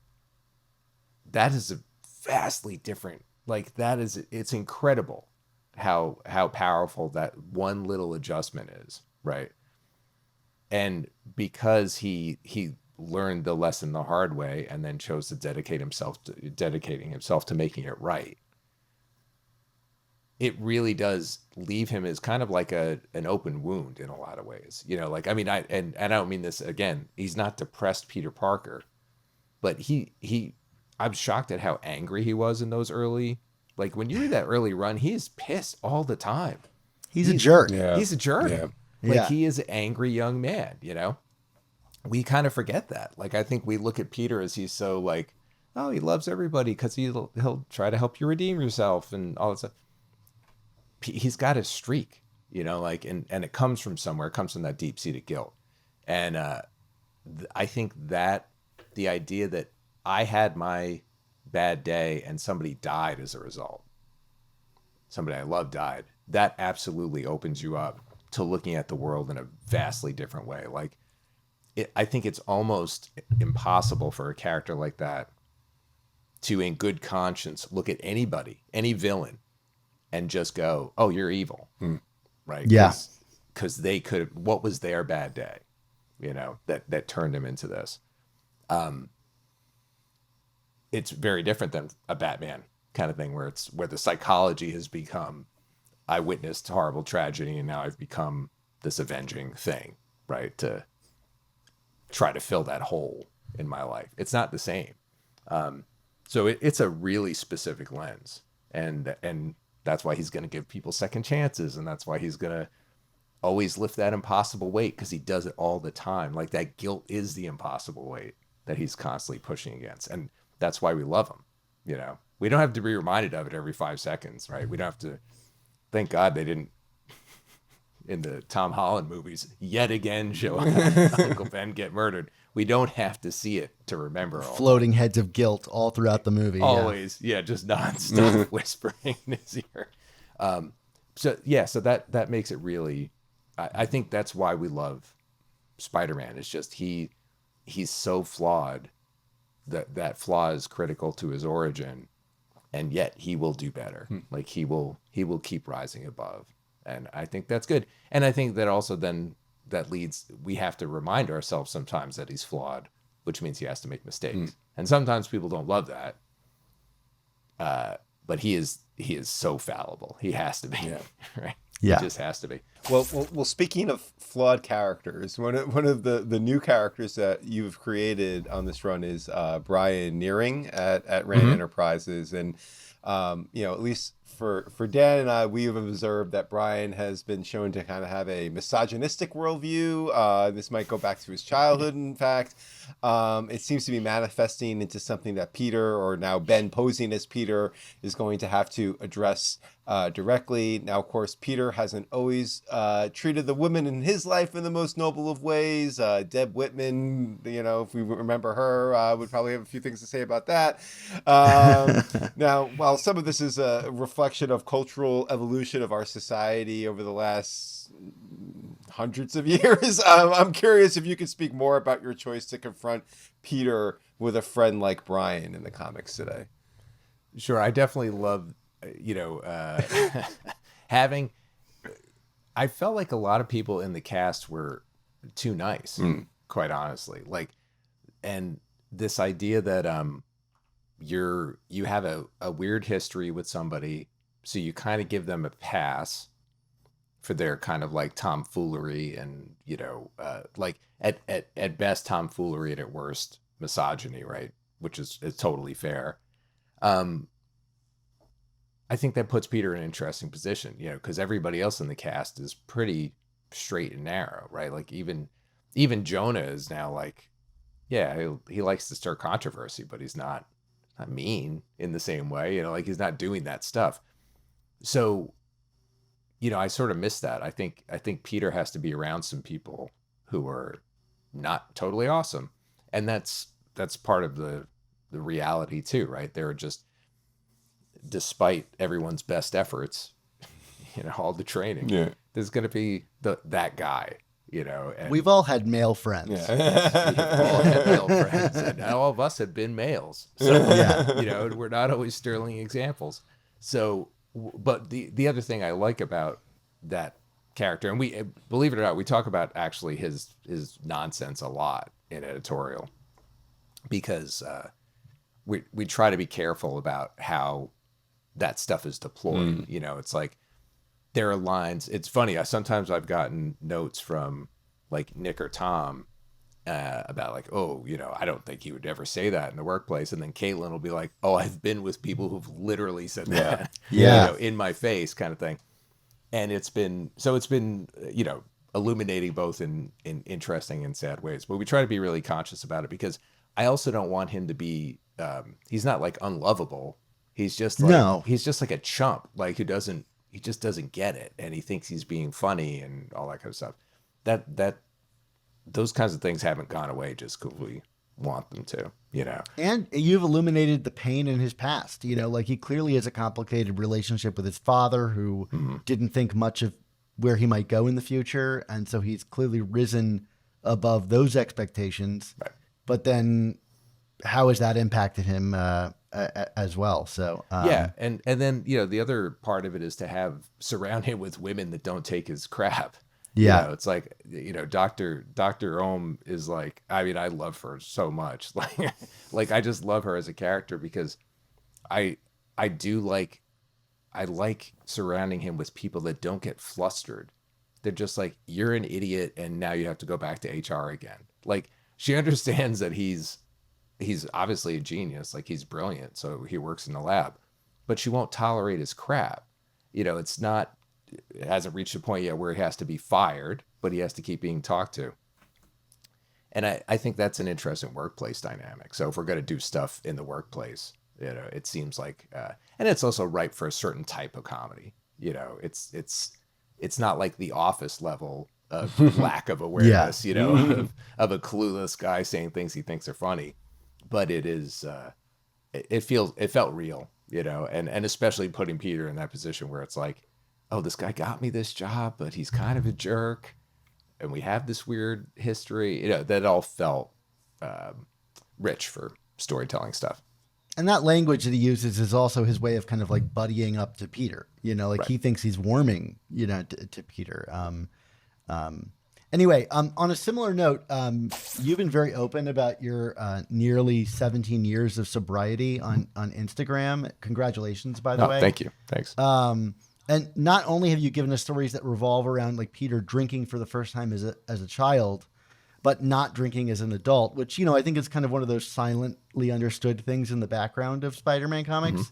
But you had a population being poisoned by a beverage, and now I found it especially interesting that 975 ended with a very specific depiction of a Peter and a Spider-Man who are both drinking alcohol, right? You've got Ben drinking in the bar, and you've got Norman making himself like a cocktail, I guess. I guess I'm curious if you would be comfortable speaking of your decision to kind of frontline the consumption of alcohol in the run, and what it means to you that you've chosen to differentiate Norman and Ben from Peter by their drinking. Oh, that's a great observation. I honestly hadn't thought about it with the Norman side of it. I feel like, you know, I feel, and this is probably just you know, a trope that my brain kind of goes to, where it's sort of like picturing the, you know, the solemn guy, you know, sitting in front of his giant fireplace with a, you know, a tumbler. I or just something. pulled the James Lipton inside the actor studio with Spielberg moment on Joining you a- here. Yes. But, Having some yeah. fine whiskey and a cigar. And Exactly. But yeah, so that, you know, that for Norman is definitely like just a trope. Like I don't think Norman is like an alcoholic. Like that's not how I think of Norman. And with Ben, it was definitely very conscious to be like, Yeah. this is a different guy, and they're just in the bar. I asked because like the first image we see of Norman in his place is like literally his bar and him, like off screen mixing it. Like it seems so evident to me. Right. No, that's great. And I'm just to go back to the beginning, like getting Marvel to agree to let me do the one and only time he drank was a big deal. Because canonically he doesn't drink. I mean, it's just I don't know if it's been said, I think, a bunch of times where you just, oh no, I don't drink, but in I don't know if Web of Spider-Man 38 is where it's established. Oh, okay. If I'm gonna be really nerdy, I love it. It's awesome. Well, there's a whole. Well, there was. Do they still meet, Dan? The drunk. I'm not sure, but there's a whole group of people that have drinks over reading Spider-Man comics every week, and they're like Web of 38 is like they're like great. Like holy grail, they call it drunk Pete. It's a whole thing, but anyway, continue. So to get to do, I said, look, I just want to show. I think we can use this to effect. I think it really reflects that time of life. Like the sort of, I know a lot of people who drank in middle school. Which I didn't start till a little bit later. I was more of a high school guy, but to sort of have that be this, you think it's going to be like a fun Stand By Me, we're all together doing something we shouldn't be doing moment, and have that be the unlock to get to, him bearing his feelings to May. Felt like it was going to be really effective. Certainly reflected some things from my real life. Like the first time I ever got sick at home was a doozy. Praying to the porcelain gods and all that. Yeah, and my mother in the hallway praying to God that I got sicker. Like that was her report, make him sicker.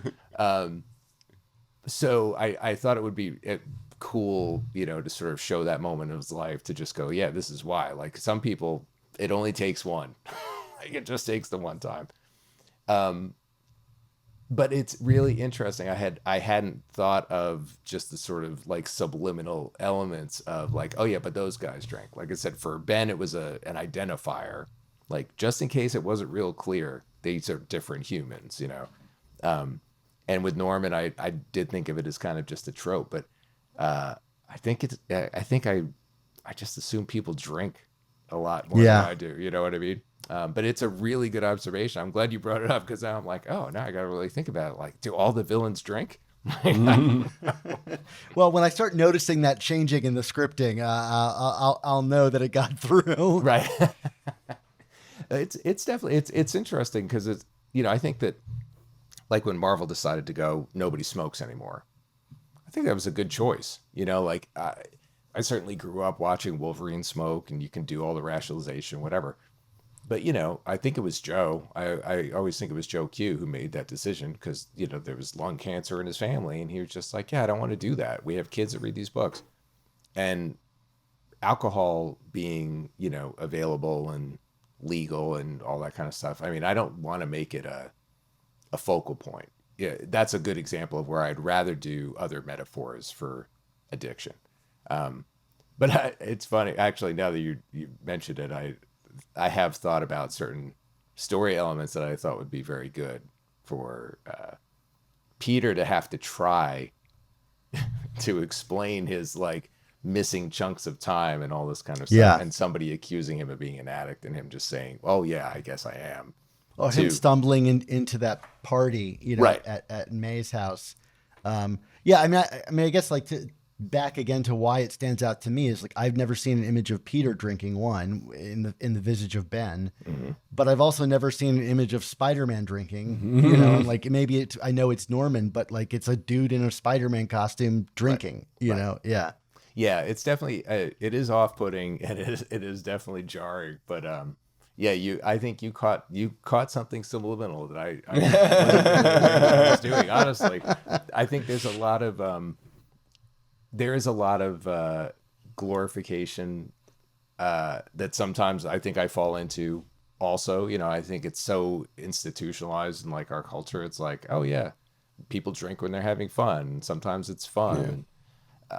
I try to be aware of it, but maybe I'm not as on that ball as I think I am. So I'm glad you brought it up because it's something to be conscious of. I'm reading these comics way This too is closely. this is like Is the real Dan. takeaway. This is like as Mark will this is like attest, look yeah. out for you, right, Dan? Anytime someone says look out, it's like it means something. I noticed the words "look out" appearing in every issue, and tied it back to Captain George Stacy and thinking, are you doing something with the lookouts? And that I feel like I've secretly uncovered the trope of shouting "look out" is like and so like what I thought was a theory ended up just being, oh, writers just fall back on using "look out." That's really funny. They're very so common there you go. words, Anyway. Dan.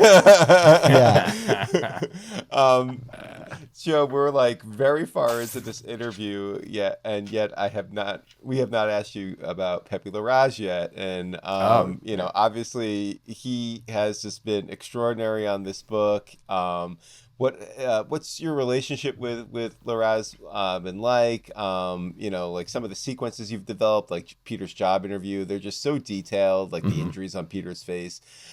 Is that something that you write and then he delivers, or are you both kind of like delivering details together, collaborating? Like how does things working between the two of you so far? Yeah, I mean Pepe's a revelation. Yeah. Like it's funny. We were all together for this Marvel Summit recently, and he was out here, so it was awesome to get to hang out with him. I met him the year before I got on this job because it turned out that he went to school with Ken Nomura, and so Ken and I were in Europe, and we were trying to promote Immortal Sergeant, and Pepe ran an event for us, and so that's how I met him. And Ken's like, "Oh, he's kind of a big deal. He draws really well." And I was like, "Oh, really?" Like I had no idea. Like I just didn't know because I wasn't reading the X books, and I just didn't know.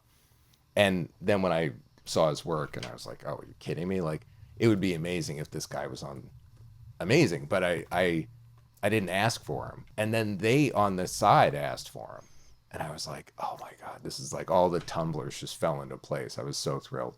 He's so talented. He works so hard. He's a very thoughtful storyteller. Like it's ridiculous.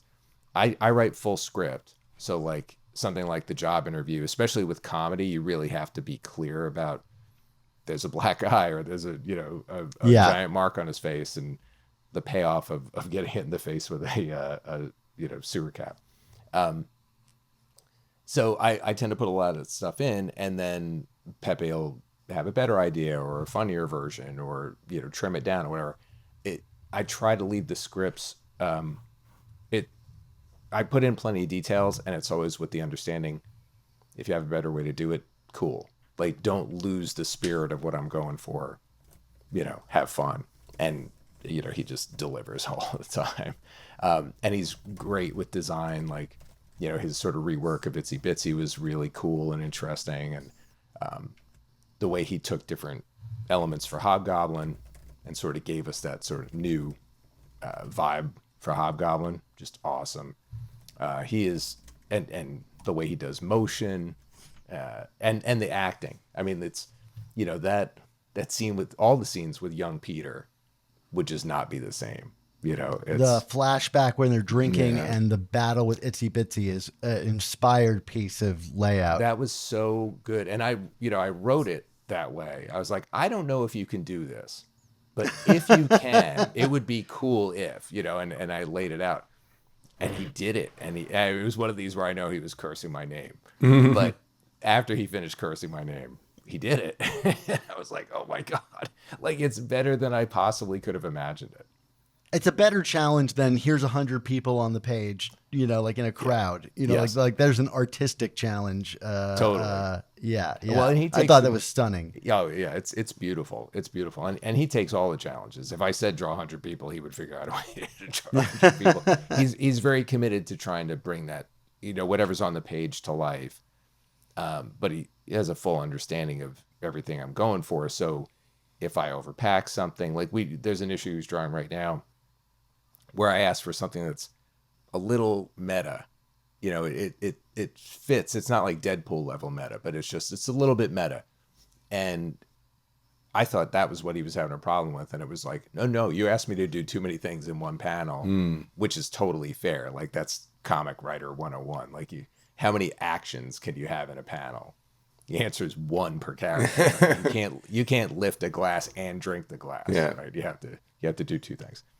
I mean, like in the last issue, it ends with him drawing like, here's 50 different species of aliens on one page, you know? Yeah. I mean, him being like the first like all digital artist, you know, on Amazing Spider-Man, does that change your process at all? Like, does it allow for greater refinement, or does it operate the same as having just a pen and ink person or whatever? I think for him, you know, he's just kind of a perfectionist, so the ability to do that stuff without having to use too much whiteout, I think is his, you know, that makes his life better.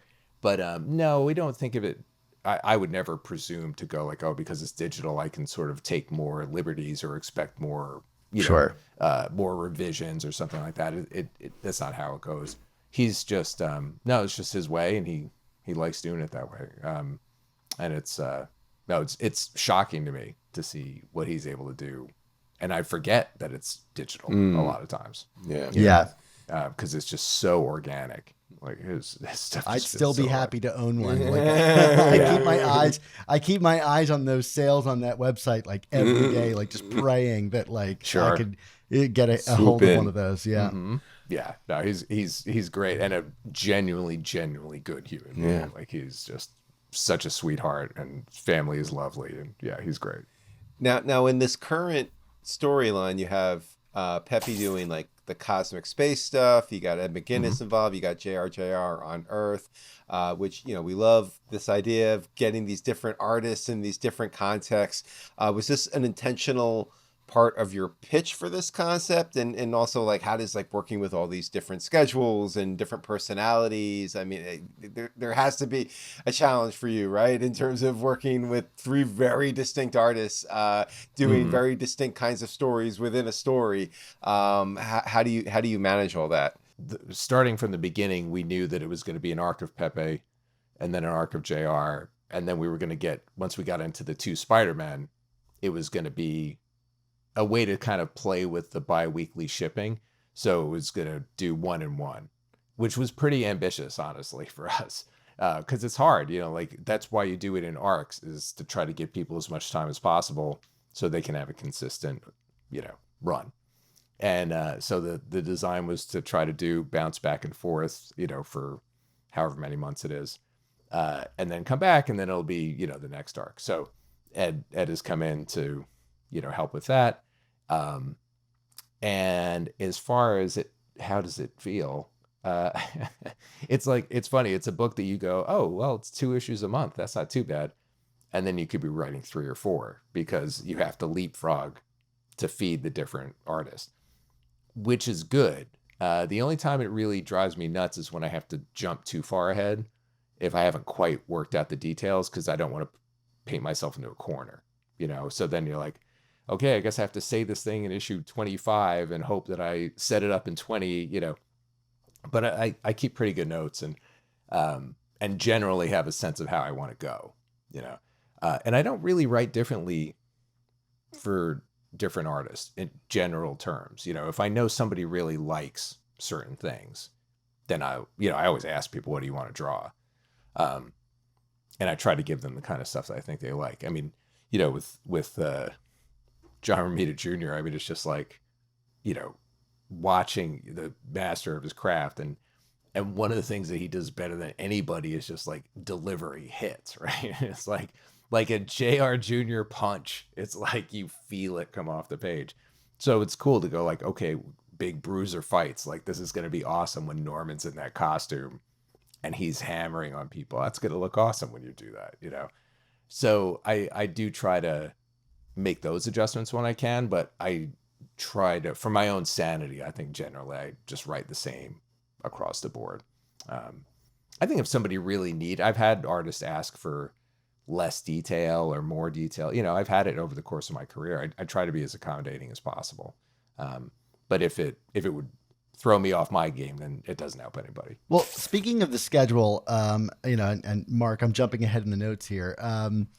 not many modern Amazing Spider-Man writers take on a bi-monthly book and then write other Spidey titles alongside it. You gave us the Godzilla issue, and we've got upcoming Radioactive Spider-Man, coming from you.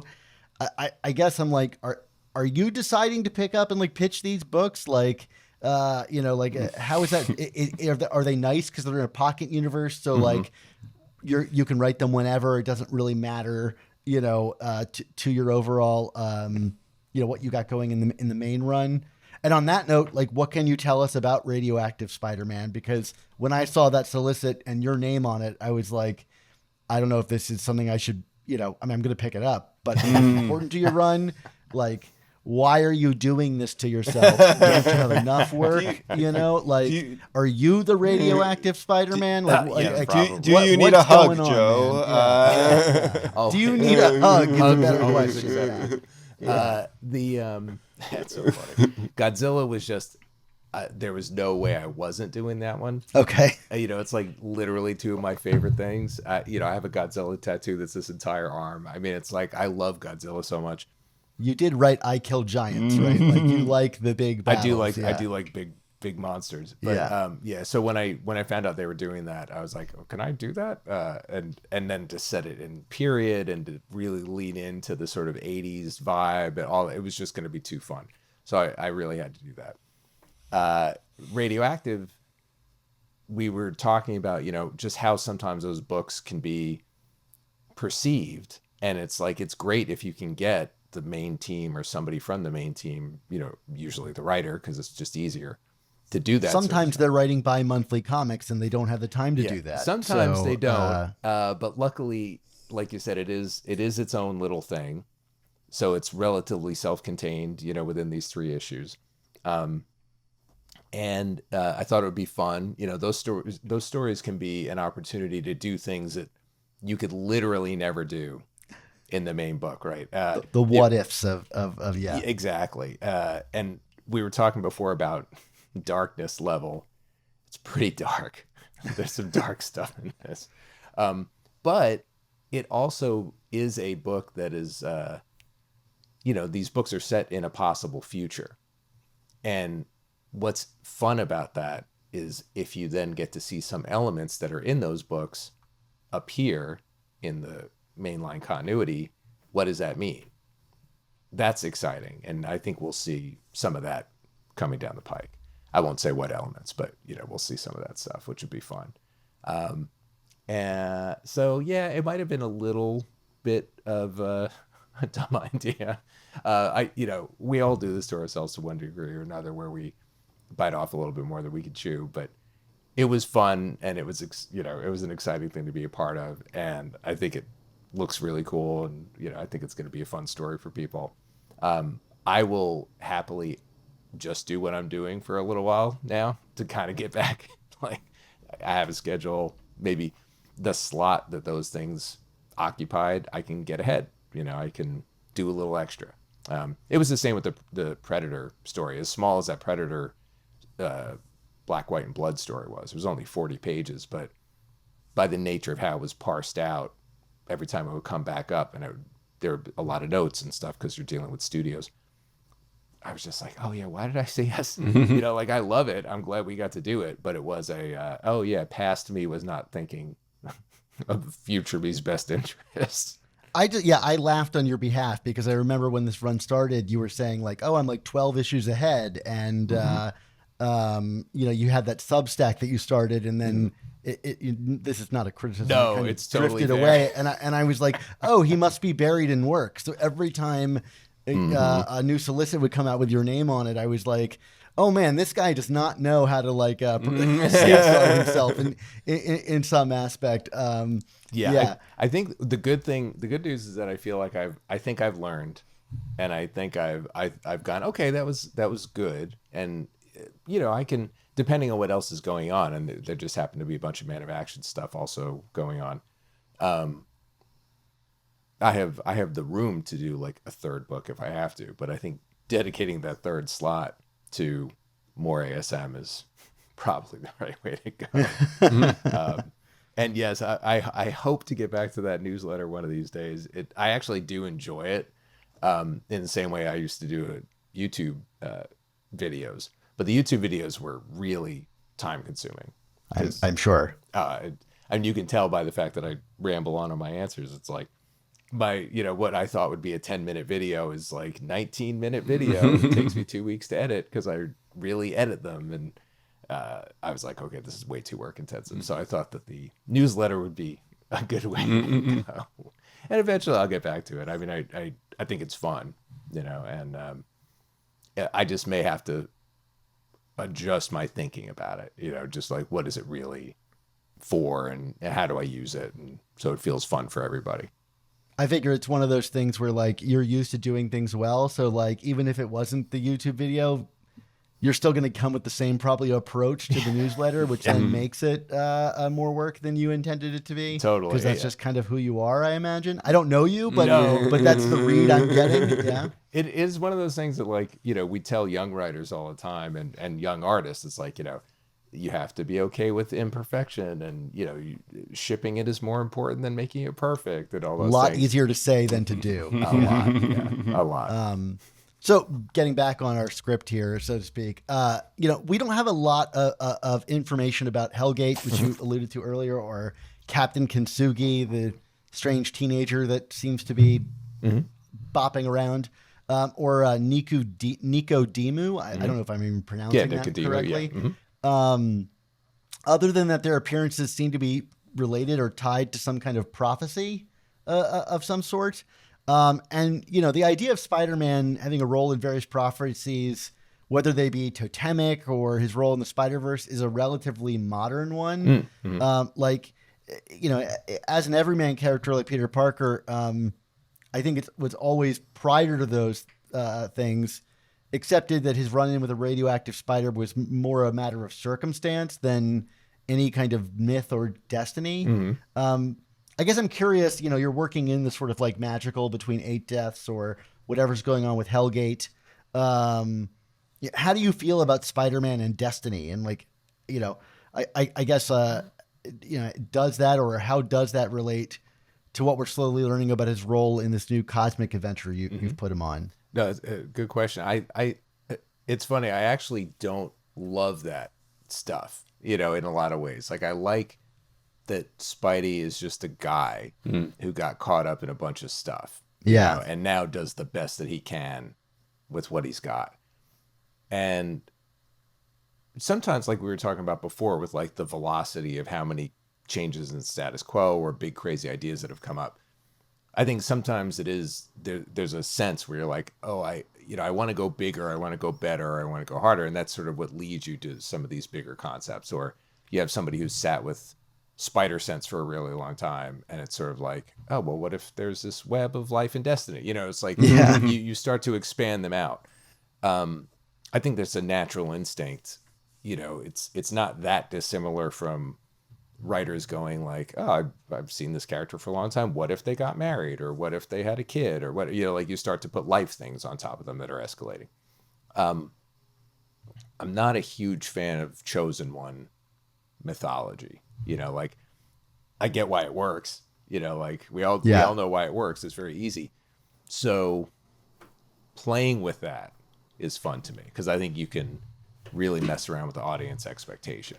Like, so to the degree that there is a prophecy, there is something involved, between Hellgate and Nicodemu, and we'll see how that plays out. But I think, my goal is to do it in a way that is that will be interesting and surprising. I hope. But yeah, in general, if I like stories that are happening now. I don't. Yeah. And there's a place for anything. There's always a place for a good prophecy, and nothing against them. But I think that the immediacy of Peter's world is much more compelling. So even though I literally, as the guy who has introduced some sort of seer and some sort of character who's shown up across a long distance to say you're important. Yeah. I think that messing with that stuff ultimately is going to be more exciting than just fulfilling it. So I guess we'll have to find out if Peter's the one that like introduced a butterfly effect by like and that caused the hurricane, or if a Right. hurricane is just a naturally occurring event that he's caught up in. And I guess there's been stories in Spider-Man comics that have taken both approaches, over the years. Peter's not the architect of all of his problems. Right. yeah. Exactly. Sometimes you need a good old-fashioned external problem. Yeah. I think about like Wyep in the Wells run. You know, like it almost has nothing to do with Peter, and yet his life is destroyed by it. Right. And some people will like or not like that, but life happens, like hurricane wise. Yeah. I think hopefully it's the character's response to it is what makes it interesting more than the actual, what is the the mystery box, what is the prophecy, whatever. And I think you'll see it's my interest in messing with that stuff, sooner rather than later. Cool. And again, hopefully it'll be fun. And I think, like something you asked about earlier about like how long do you stretch out mysteries? It's like when you say to somebody, this, he's the boy who lived, and there's a thing, you better pay that off if you're going to not, you're going to let that run for 8 books, right? Yeah. So addressing things like that a little sooner, or peeling back the layers sooner rather than later, I think brings the audience along with you on the, it's not like a crappy magic trick of like, haha, I told you to look over here, but really I was over here. That's not fair to the audience either. We want to be in this ride together. To use that metaphor, you could also introduce a random wand and cape and other things in the final book that are very important that were never a part of the mythology prior to that. But, Sometimes. And anyways, looking to the future, at this point, we're 24 issues away from issue 1000, which, I dare say, or maybe I'm categorizing it wrong, is likely the biggest comic book event that superhero comics are likely to have outside of maybe this year's Marvel and DC crossovers. I would say bigger, but I'm obviously deeply biased. Yeah. But at the very least, I imagine this will be the most eyes that the general public will have on Amazing Spider-Man in its modern history. And along with that, likely a huge jumping on point for new and lapsed readers. So I have to assume, and again, this is just my assumption from the outside looking in, that the narrative pull of issue 1000 is like a black hole where nothing, not even light, can escape it. So assuming you will have a strong hand in writing it, given that, I feel like a run usually lasts, more than 30 issues. I mean, maybe that's rare these days, but let's talk about Spider-Man. Right. Or at least setting it up, whatever it ends up being. How are you thinking about it, and how does it impact what you're doing now? And you don't have to tell us anything about it, No, but I'm of course. curious. Yeah. No, it looms very large, and it always has, kind of because like exactly what you said, as soon as I came on and started doing the math, and it was like, oh, I probably will make it to 1,000. And it's like, oh yeah, no, I'm definitely making it to 1,000. It's really exciting. Yeah. And it is a humongous honor, like the fact that I get to contribute at all to this canon is already a humongous honor, but then to get to be on that issue in particular is going to be preposterously cool for me, and so yeah, it looms very large. We want to make sure that it's exciting in its own right and very much propels people forward, as opposed to using it as a culmination of things, which I think was a really good call. That was something Nick and I talked about early on, and he was really clear about it, and I 100% agree, because a lot of times we do use those issues as, oh, okay, we're finishing up this epic story here, and it really needs to be the beginning of something new. So we're talking about that a lot. I have a little bit of time before I have to really dig into it, but it's coming up a lot quicker than even a normal issue would, because people want to promote things and work, the business side of it has to kind of know. I'm sure you want to bring in people from the history of the character to contribute to. Oh yeah. I mean, that part I can't, not even can't, like I'm trying to be secretive. Like I don't know all of the bigger plans. Yeah, but like assuming you do it 1,000 this year, you want to bring in as many creators as you can. Yeah. No, I think it's going to be like the biggest, coolest, jam book ever. Like that, they kind of have to do that. A trade paperback that just shows up in your pull box. Yeah. Yeah, I mean, if I hope they make it as long as humanly possible. Like I would love 120 pages. Give me an omnibus. Yeah, exactly. Oh man, but the I want- variant covers are going to be so expensive, Dan.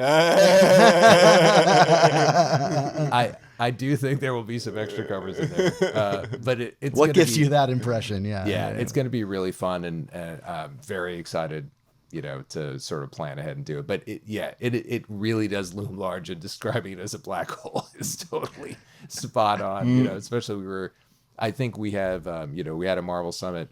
They're usually every 6 months, and so I think the next one will be it'll be almost 6 months before that book comes out.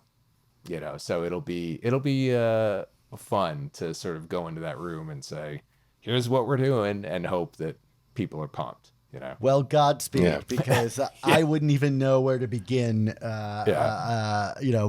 a task like that, and hoping to satisfy as many people as possible. So, you got something there before you. If you didn't already know.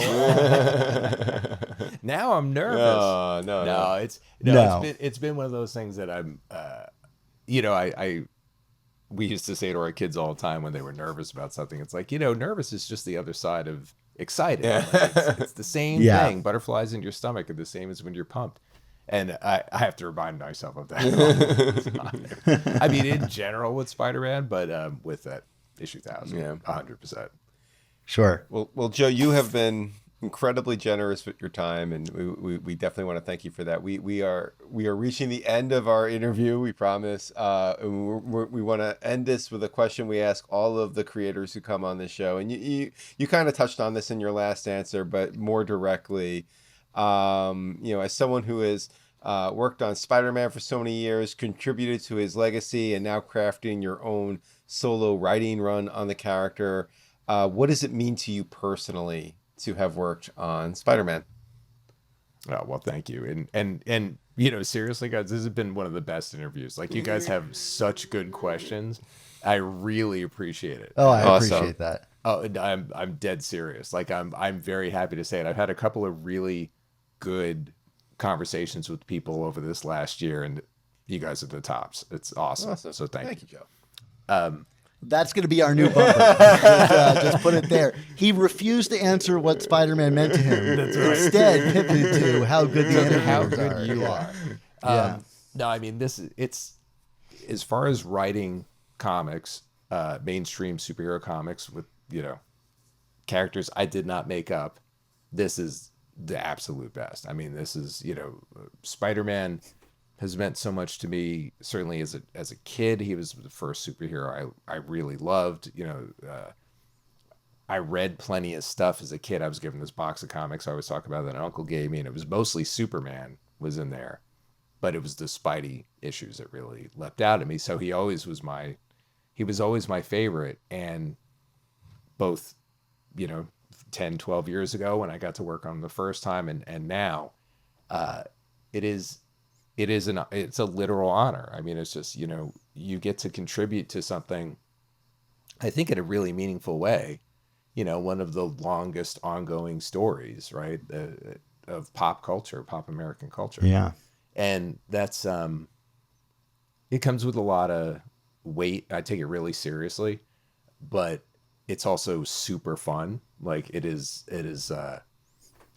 you constantly have that moment where you go, oh, if I could go tell, 8-year-old me, 15-year-old me, 20-year-old me, like at any point in my life where, these comics really meant something to me. Hey, you're going to get to do that one day. It's an inconceivable future, that's so wonderful. So to actually be living it is, it's exceptional. And I just appreciate that people have given the book a shot, because I, like we said before, it's like, Spider-Man fans are, they're tough to keep happy. And No faster way to become everybody's internet villain than writing Amazing Spider-Man. Exactly. Yeah. I saw somebody say something the other day because I'm going out to a comic convention, and I think they didn't know that I had taken over the book because they hadn't read Spider-Man in so long or something, and they were just like, they didn't even know. They're like, "Oh, good, now I have another person who can share a sliver of my hate or something." Like, they hadn't looked at anything. They didn't know anything about me. They were just, "Oh, he's on Spider-Man. Great, I hate him." Oh, jeez. But luckily, I firmly believe that is a very vocal minority of fans. I think a lot of people are just everybody. I mean, everybody just wants their main character to, their beloved character to be cool, right? We all just want to read awesome adventures and have a character we can relate to and root for and really believe in. And so that's what I'm trying to do. The stuff that I have been enjoying and consuming for myself over the last couple of years has really given me that feeling, like when I talk about One Piece or, a part of getting into, I've always read comics, I've always read manga, but the stuff that my son specifically and I read together and bond over has been huge. It's been such a touchstone in our relationship. There will be times where my wife will hear me get off the phone with him and be like, "Oh, how's Jack doing?" I'm like, "I don't really know. We just talked about like One Piece for an hour. Talked about My Hero Academia, And in part it was because the last bunch of years, especially during the pandemic was such a chaotic time for all of us. And him and I bonded watching things. I mean, we're bonded anywhere, I'm very close with both of my kids, but that was a thing that really was like it was exactly what we were saying before. It wasn't just escapist from, I'm afraid to leave my house because I don't know if we're just going to automatically die by breathing air, like, in the early days. But there was some time, I had the pretty dark times during the pandemic. Yeah.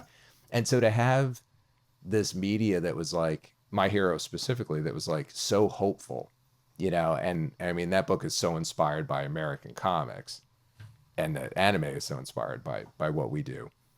So when you feel that power come back to you in a way, where it's like, it's easy for somebody from the outside to go, "Oh, it's a juvenile medium," but as an adult, like, no, these feels are hitting me because these people believe in this stuff. Like, it's important to believe in honor and hope and helping your friends and all that stuff.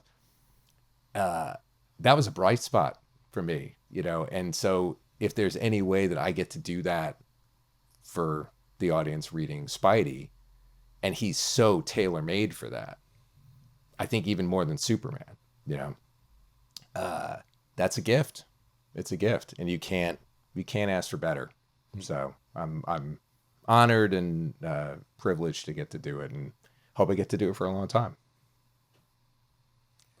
Well, nowhere else to end it but there. What a great way to end it. Thank you, Joe, so much for coming on the show. We were honored to have you, and learned a lot about your process and thinking, and with some really thoughtful answers. So we really appreciate it. Oh, thank you so much, guys. It was really a pleasure. Really, thank you.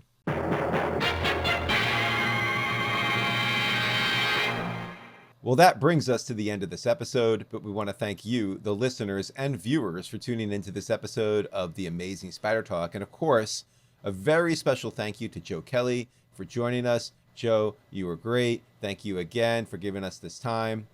This podcast exists because of the support of our listeners on Patreon, where for only $4.99 a month, the cost of a new comic, most of the time, you can help support our show's existence while getting early episodes, including these reviews, the same week the comics release, as well as exclusive artwork and a ton of other bonuses.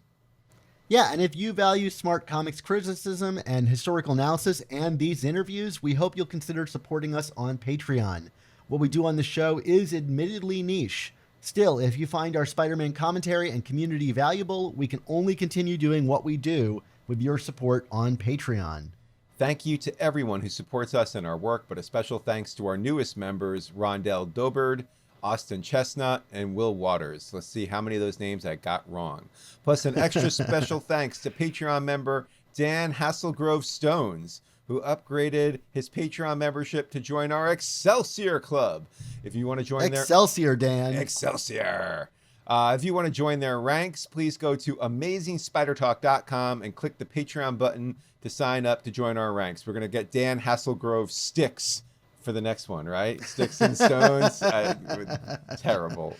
Yeah, look, you know what? You referenced that McFarlane era villain, so we'll take it. All right. So, Mark, until we are both let out of the newly reopened prison on Rikers Island for our swarm spoofs, and both fall in love at first sight with a Russian waitress, what's our motto? This great podcast, there must also come the amazing Spider Talk.